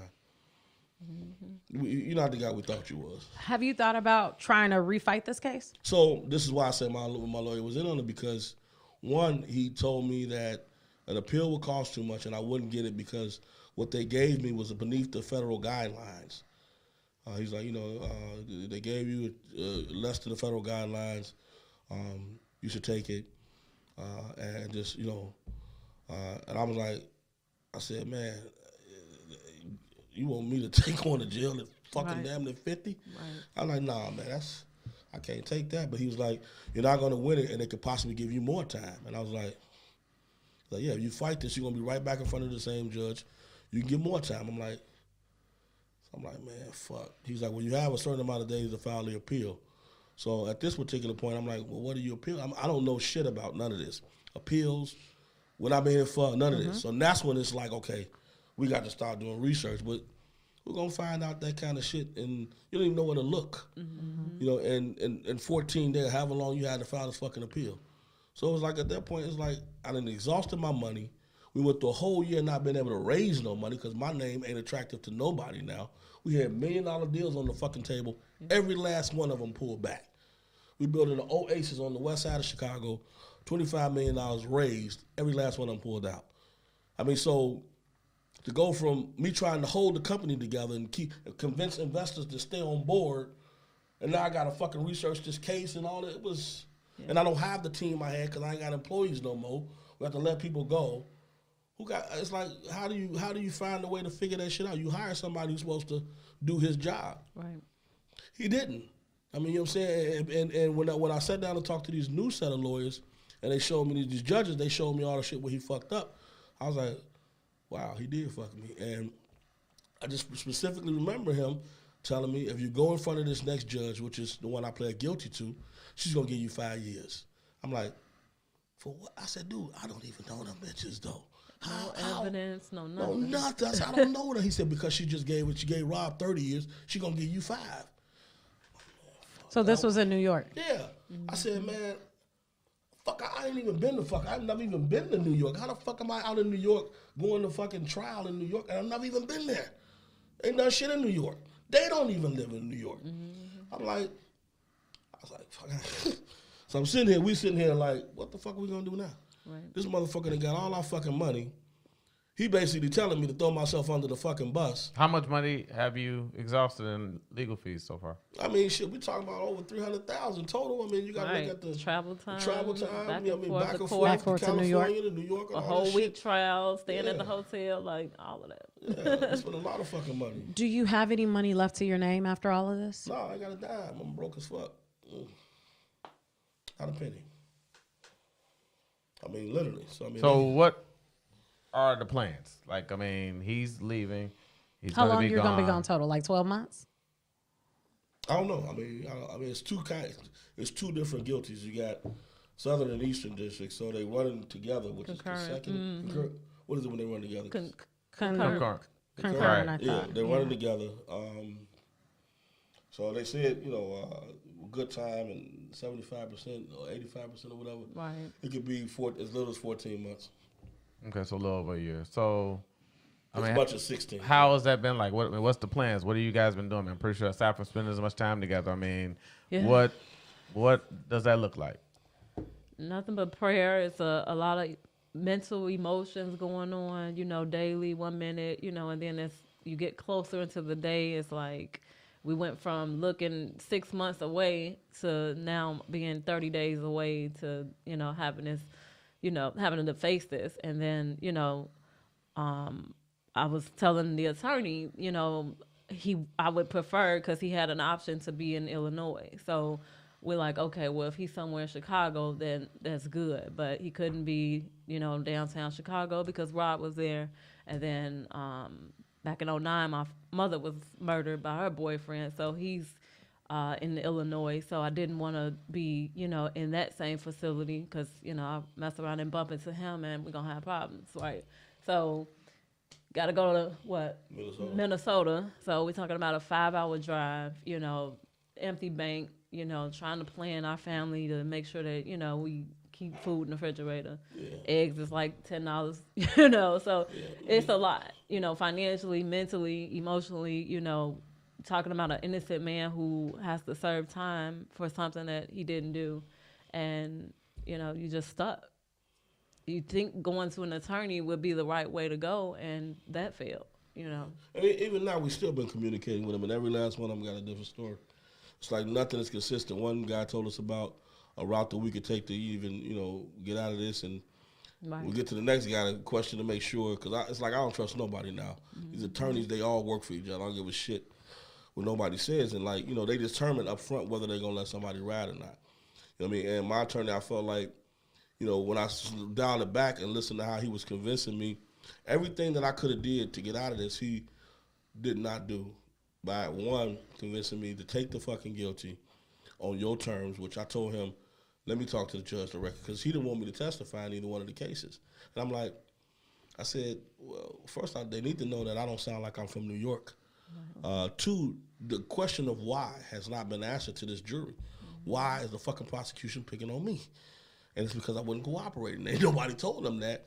So to the jury's mind, shit, maybe he did do it. I mean, and then I even heard one juror afterwards state that anybody associated with R. Kelly should be guilty. So it was like going into that shit, it was like it was fucked. I mean, and then the next case, plead guilty. And she gave you under the federal guidelines, and if you file an appeal, the appeal is not going to go through because the appeals judge is going to realize it was under the federal guidelines, and you're not going to win the appeal, and you're going to be back in front of her again, and she may decide to give you more time. I'm like, well, I'm just fucked either way it goes, so I might as well go and say this $100,000 I might have to give to you, make sure my family good, and then please take the guilty shit. I mean, what's the worst that can happen? Because what I pled guilty to did not warrant time. It was house arrest or fucking ankle braces is what they talked about. I get in front of the fucking jury, then they get this heifer's mother to come and do all this crying, talking about somebody tormented their family for a year and a half. I'm like, first of all, I don't know you motherfuckers. We established in the other court, but see, the courts are disconnected. Yeah, you can't bring all the evidence into from that one over here. Right. So I'm like, first of all, I've been on bond for damn 2 years now. I mentioned y'all, they would have snatched my fucking bond. So how are you lying and telling? And my attorney never said shit. Like he could have said, Judge, this bitch is lying. Whoever, she's lying. because my client can't even mention her per his bond conditions. So how's he gonna say the last year and a half I've been tormenting your family? How? Show me some phone records. And the judge is like, Mr. Russell, seems like you had and I had people from all over writing letters and stuff. You had a great history. You've never been arrested for anything, but you had a lapse in judgment, and I think you deserve 2 years for that. 20 months. 2 years would have put me over the federal guidelines where we could have appealed the shit and had a favorable appeal. But 20 months puts us under the federal guidelines. An appeals judge would have looked at it differently. That's what he explained to me. Well, that sounds like that may have been intentional, is what you think? It was. It was. Do you have an ankle monitor on now? Do you have to be? Oh, okay. Just can't travel to certain outside. places. Right. Okay, I mean, anything else? Anything else you want? I mean, I think we pretty much covered everything. I mean, is there anything else you want to part get of out? this? You know, it's just I always say, you know, people have agendas. You know, Rob had an agenda. He wasn't clear on it. You know, he wasn't clear on that in the beginning, which would have, you know, stopped this time. But all this stuff is for a reason. God is in control of everything, and you find out once you get further down the road why things had to take place. Another thing I wanted to touch on is that, you know, my wife has done an exceptional job because she stepped up to the plate, and this was before that. I mean, you know, I had got COVID when we first met. This is how our relationship propelled to the next level. We were just hanging out, messing around, and I got COVID, and I was in the hospital for 2 months, and she took my company's just taking on this big project. Got all these employees reporting this work. I'm stuck up I went to the hospital bed to get checked on. One thing, they said, man, if you leave here, you're going to be dead in less than a week. She was with me. I'm like, what? They're like, you're going to be dead in less than a week. I'm like, so they admitted me right then. I got my office, 16 employees, more than that, 22 employees starting Monday. My son got to go to school. It's just me and him. And I'm like, I don't know what the fuck I'm going to do. So she just basically snatched all that. She got my son, took him to her house, was driving from Chicago Heights to the west side of Chicago every fucking day in a Nissan Versa. I call it a skateboard. Whatever. In the fucking wintertime. Managing my whole goddamn team through development, through construction. I got out of jail and I was like, I'm at jail. Out of the hospital. All this jail talk. You about to go, so. All this jail talk. Right. I went over to the office. I'm like, God damn, she doing a pretty good job. My son ain't missing a day of school. Everybody was in unison and shit. I'm like, I'll be damn. So she ran that shit for 2 months, put all her business aside. I was like, this is the one. I mean, all these years, it's like I ain't never thought about being man. I was like, okay. So we just started hanging out more. I left her in as running the nonprofit, and because she just had a knack for it. I mean, it had nothing to do with anything else. I wasn't planning on putting her in that role. And she just seemed to flourish well with it and communicate better than I was with, you know, the workers. And she knew the construction business because that was kind of along lines of what I'm in technology. She's in real estate and construction, so she was able to handle that. So she's done a remarkable job at keeping things afloat. She's at the office still now. Whatever stuff we still have lingering, it's because of her. So how is that going to work? So you're going to be locked up, and then this civil suit will still be moving forward? Is that the final date coming up? 17th is the next date. It's not the final date. So it'll still be going on while you're in the feds? Potentially. Okay. So, yeah. How they going to get money from somebody that ain't got $50 million? Right. It's a waste of time. It's a dog and pony show. It really is. Yeah, it's a dog and pony show. I mean, I don't... Have you talked to R. Kelly? No, not since he's been locked up. So after that 8 months of you working for him, you never talked to him again? Nope. One time. He called one time about his masters that I had in my possession. Well, I knew where they were, and he asked me to give them to Joycelyn. And I was like, no. And she's still sticking by him? You don't know? Yeah, I have no clue.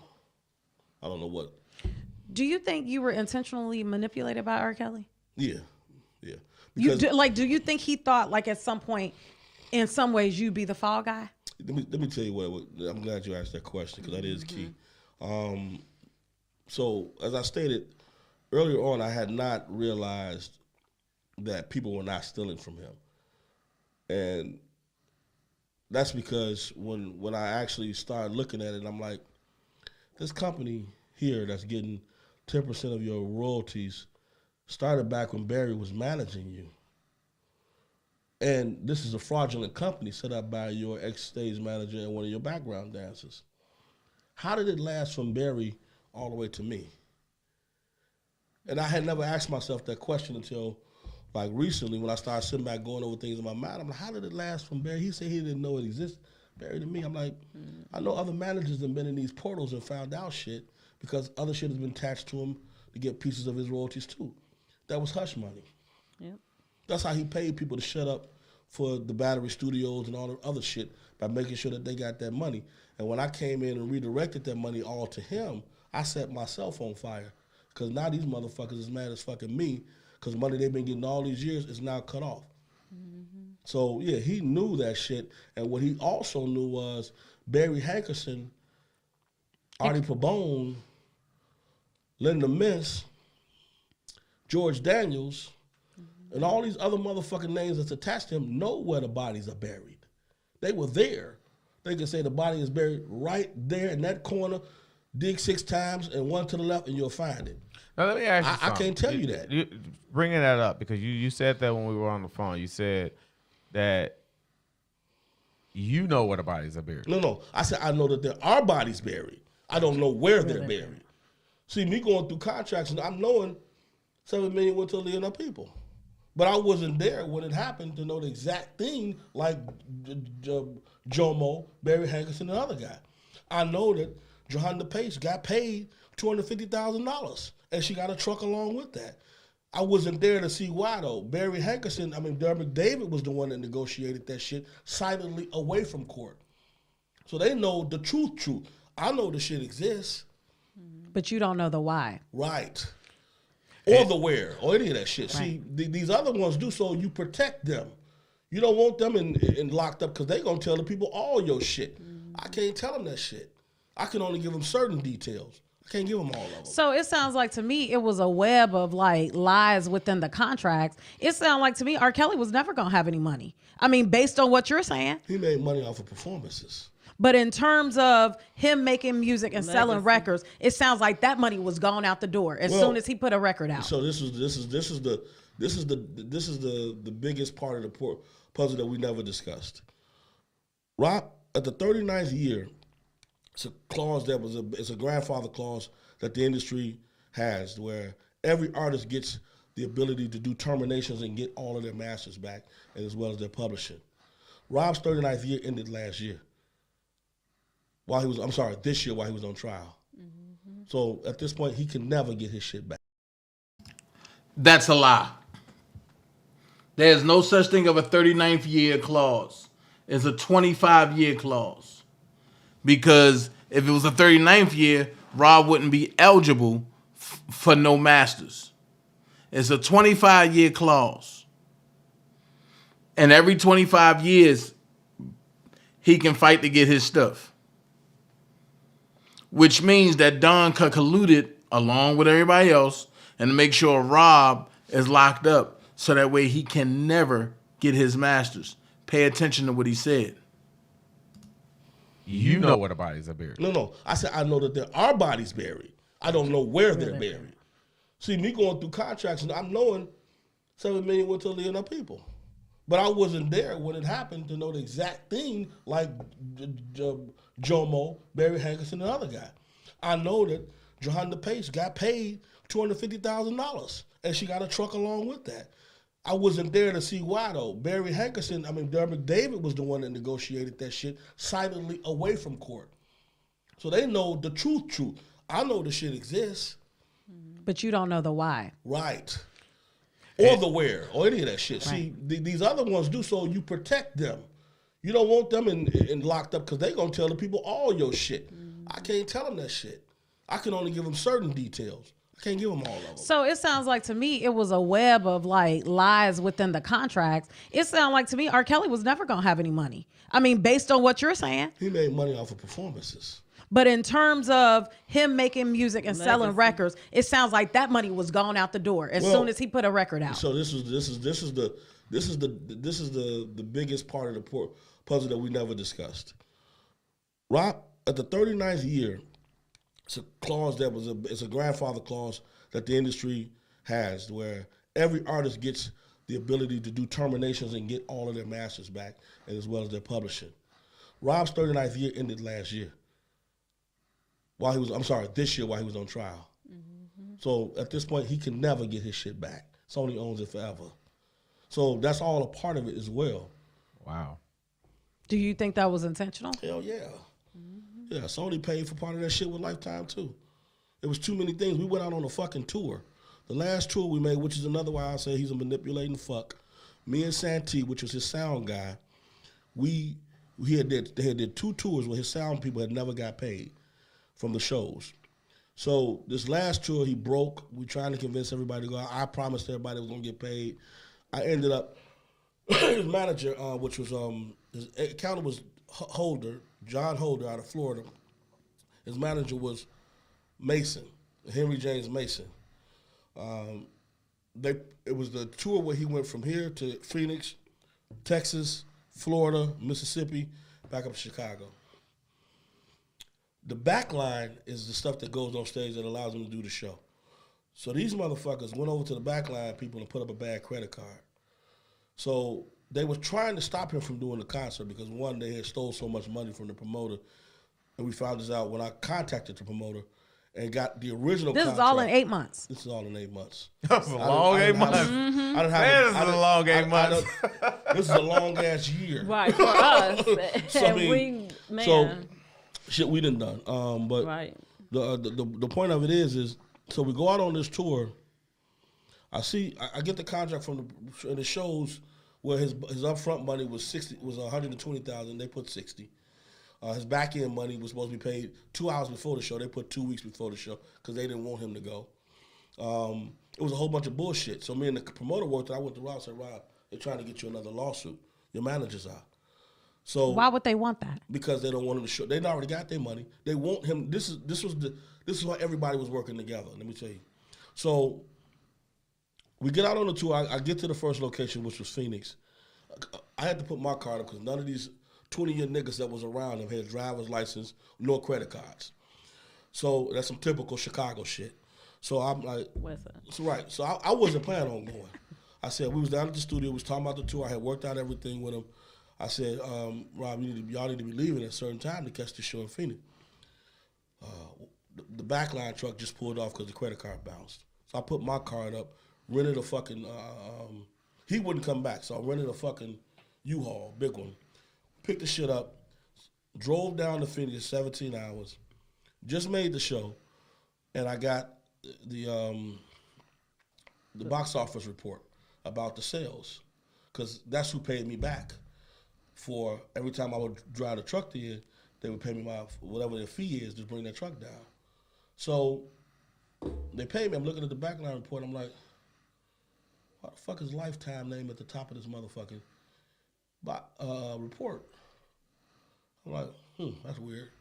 So I called 3 other promoters. I said, yo, I took pictures. I said, why is Lifetime's name right there? I said, because Lifetime is doing the damn concert. So see, Lifetime had planted people in his camp. James Mason was a plant to show the demise of his career, and they captured that shit on video. So when we went to Phoenix, and I remember going into Texas, dropping the truck off, and I'm like, Rob, you know Lifetime's promoting this motherfucking show. He was like, well, we're going to act like we don't know because he needs the fucking money. So they were trying to get exclusive video.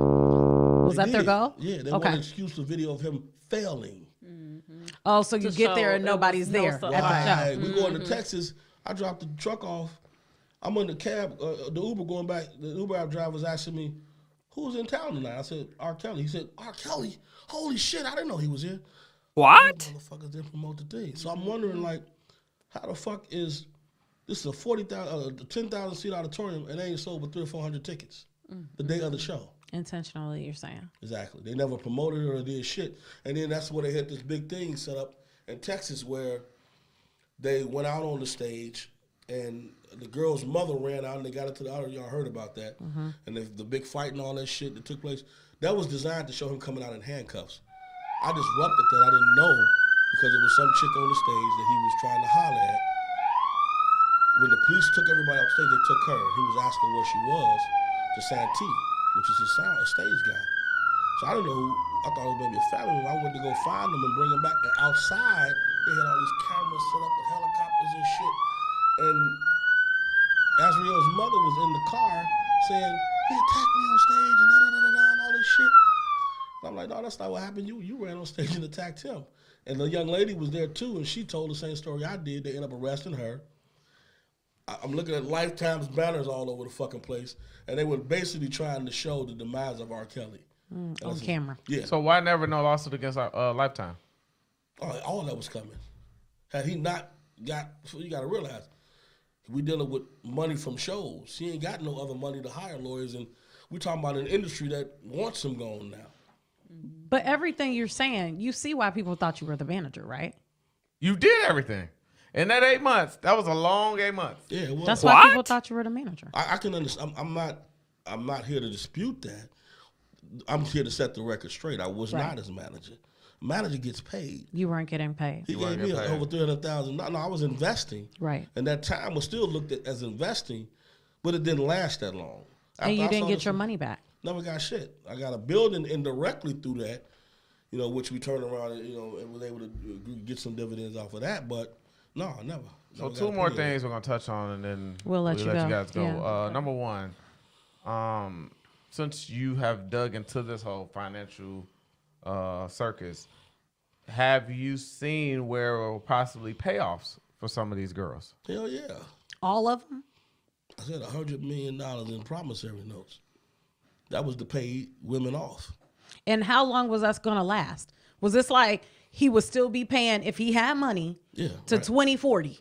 Right now. Had I not redirected him into an account that he had, them payments would still be going out today.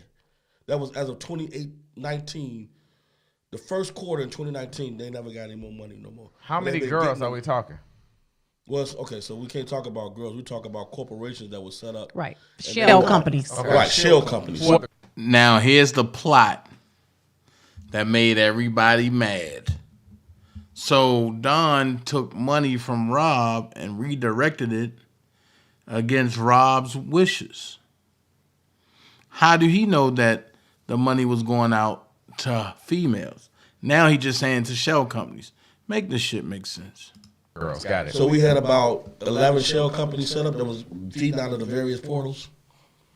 Wow. Yeah. And they would name themselves stuff like ASCAP Corporation. So that goes back to how did you know then? I don't know what. How did you know if these companies were set up and this money was going out? You stopped it. What was his explanation for, like, why pay people off if you're not guilty?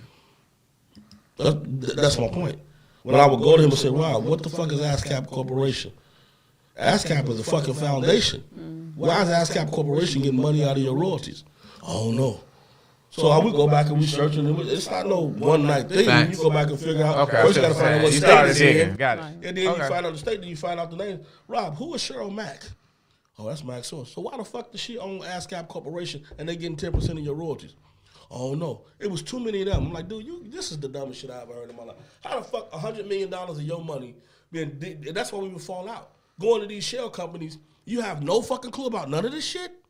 So that was the manipulating part you were saying. It was bullshit until, like I said, later on when I started thinking about it, that was hush money.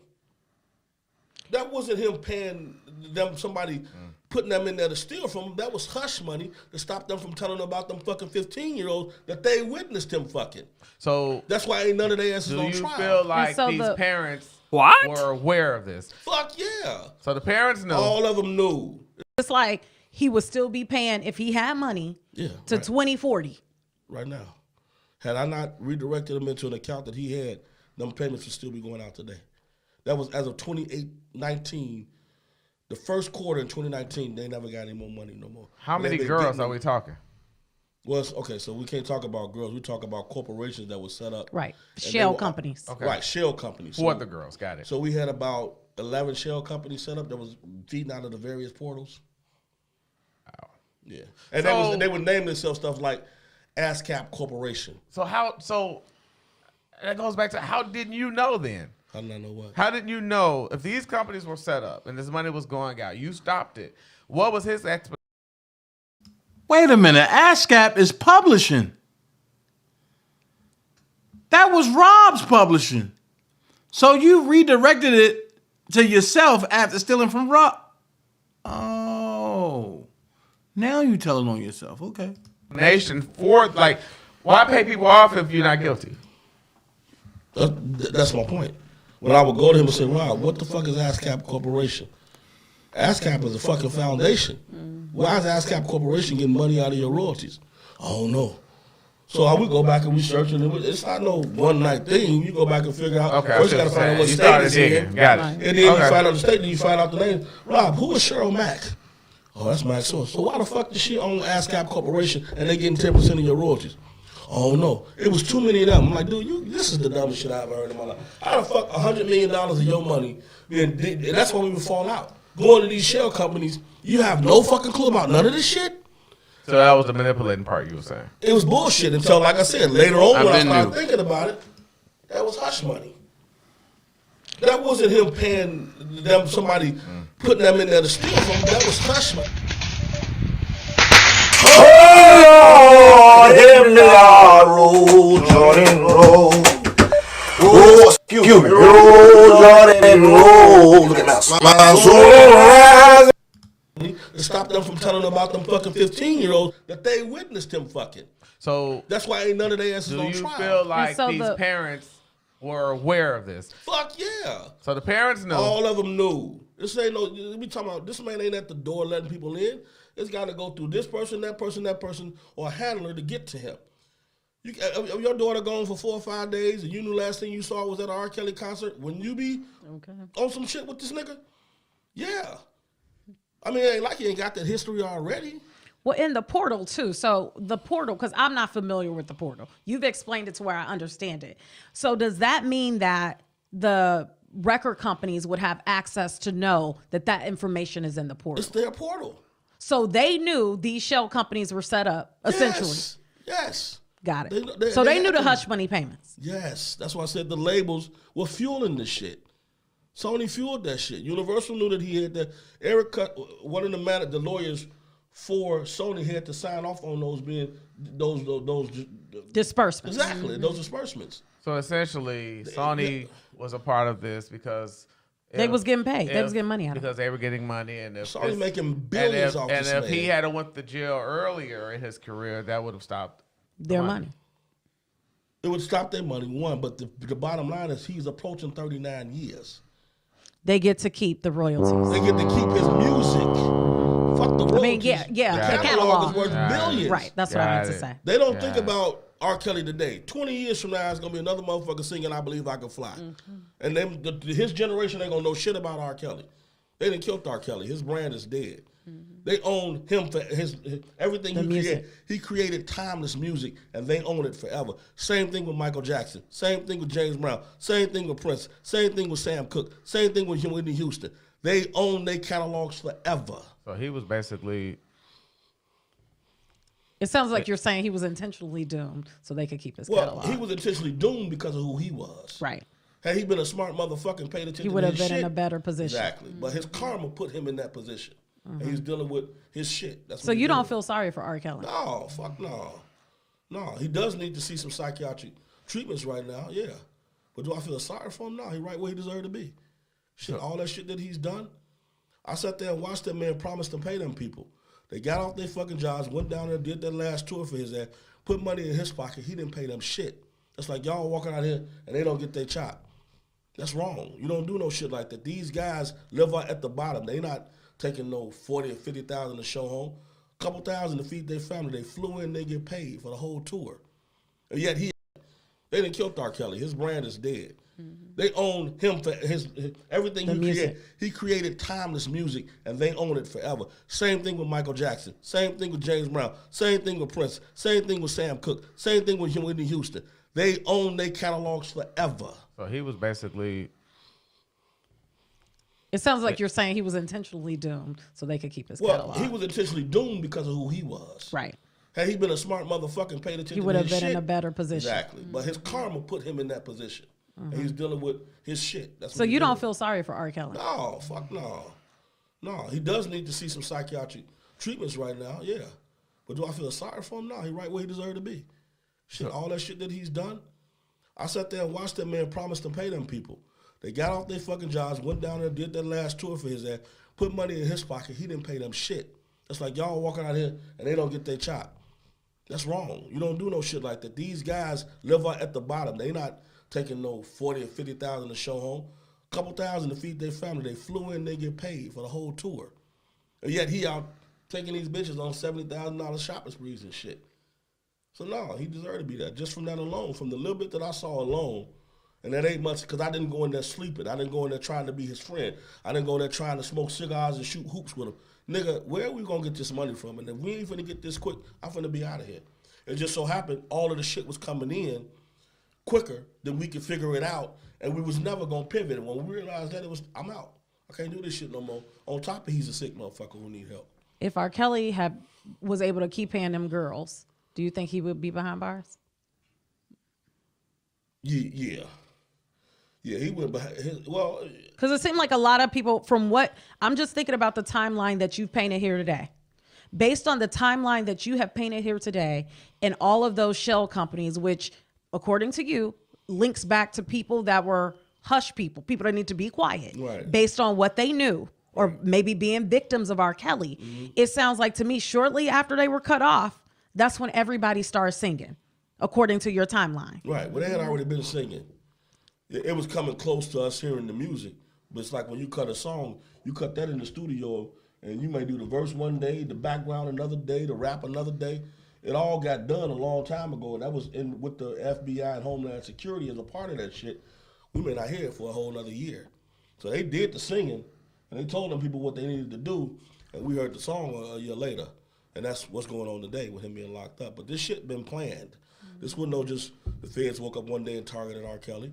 They had to put people in to give them information, to get iPads, to get access to this, to set his ass up to be in a room with this person, to make sure he did this, send him this note so we can get this back from him, go suck his dick, get this on your shirt. All this shit, that was set up for years. That had been set up. I walked into this shit and didn't know it because I wasn't a part of none of that shit.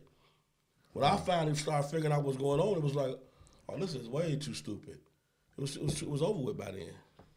Last question. I don't know if it's any relevance to this. I know we were talking about the young lady earlier who pressed charges against him, or sued him, I should say, for the whole herpes situation. I remember you mentioning something like that over the phone. I don't know if there's any relevance to this or not as it relates to the whole herpes case. You remember that? Yeah. I know she's suing you. Yeah. That person. For $50 million. Right. And I know you were saying something like you understood because you've been through that. Or something you said. Well, what I was saying was, okay, as a part of, this goes back to the beginning. All these lawsuits and shit were coming in. We reading through them, and the ones that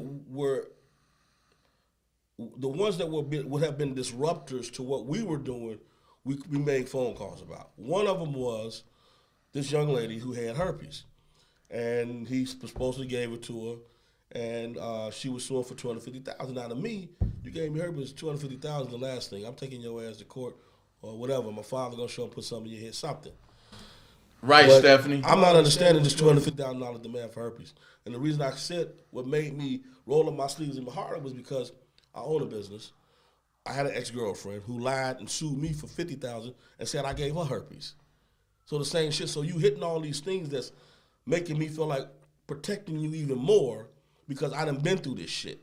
So that's why what kept me up night after night trying to protect this motherfucker, because I'm looking at all this shit thinking, So wait up. Don got herpes too? What the fuck? Everybody got herpes. What the hell is going on? through the same shit. Fuck this bitch. That's how I looked at it. It was a lawsuit that came in demanding $250,000, and you're gonna use herpes as a way to get the shit. I don't have no fucking herpes. I asked him, did he have it? He said no. He lied. Found out later that he did. It was a different strain from hers though. So, and then her sister came out and said that bitch was trying to give him herpes. I mean, so it's like all this shit that comes out in the paper, but I had no clue about. I'm not searching the tabloids every day looking for this. I'm here dealing with the shit that's right in front of us. How do we get this motherfucker clear so you can put this music out on my platform, 16 million. We're going to chop that up and figure out the rest as we move with gas. So essentially, you were the problem solver in some instances. You were sitting down. Y'all were having these meetings. Y'all were saying, hey, all right, we got this issue. We got this issue. We got this issue. I got to get my money back. I got to get this $300,000 back. That's what I'm worried about. So we got to make sure this is dealt with. We got to make sure this is dealt with. We got to make sure this is dealt with. Otherwise, we all go down. I don't get my money back. I know we all go down. I don't get a return on our investment. You don't get a return on your investment. It wouldn't go down to it.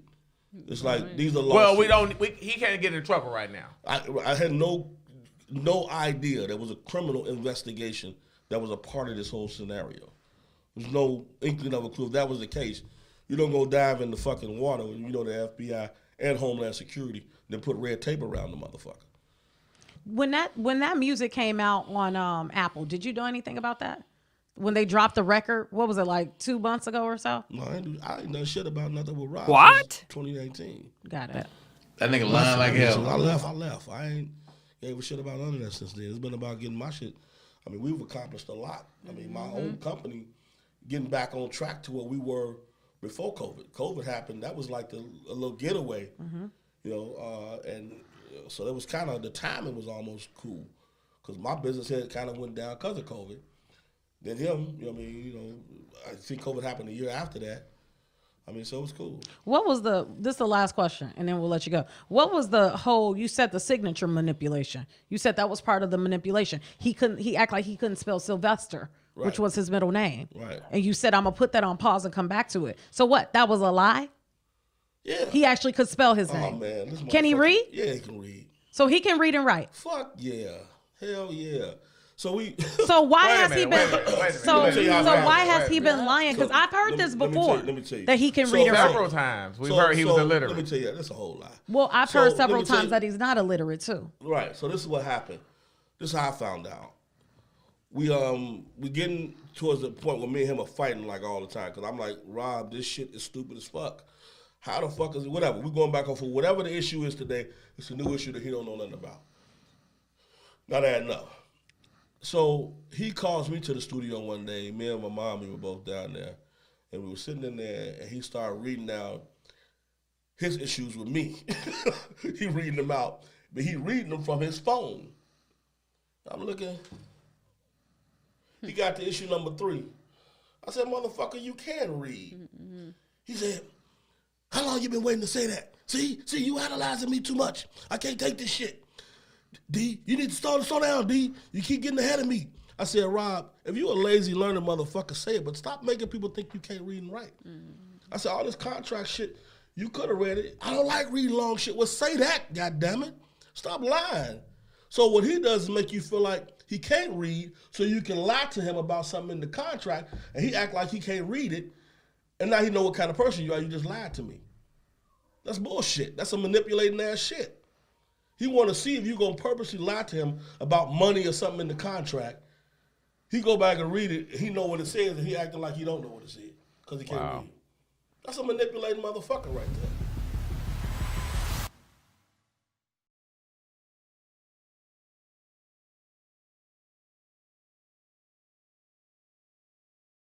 Said Rob can't read.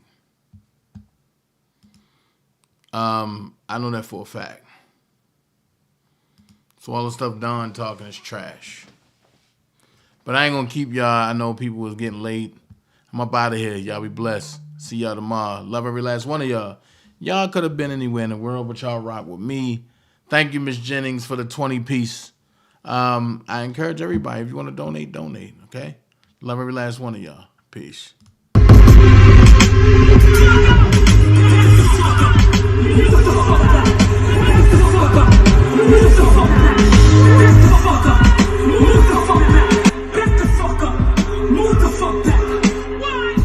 I walk up in the store just to go buy a Lucy. Back to ratchet, back the fuck up out the deli, pussy. That usually be the sound of. And got a New York nigga history type of shit we proud of. New York cement my feet touch is what they worship the ground of. Every block where we suffered is exactly where we found love. You don't recognize this pain, nigga. And just cause you visit, we ain't the same, nigga. This is bar gymnastics, enjoy the bar flip. Call scar lip to give you a scarred lip. Clap you in your side and swell, give you a large hip. I don't understand what I've done wrong.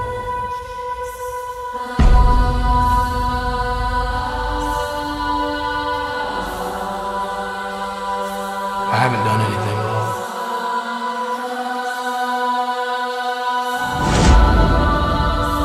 I think obviously the people aren't ready to see someone like me.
They want to respect me what the problem is.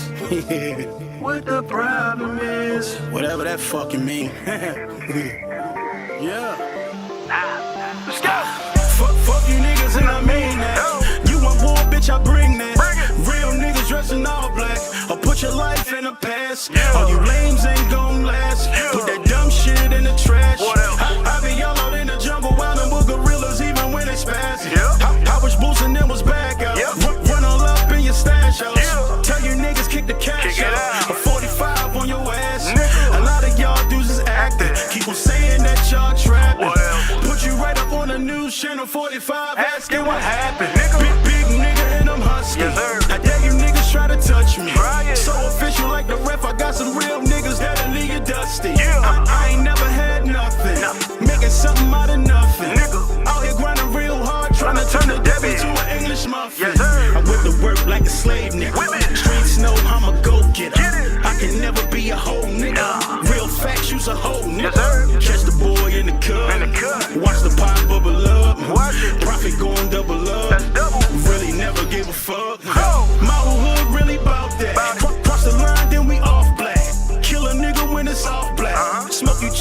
some gas.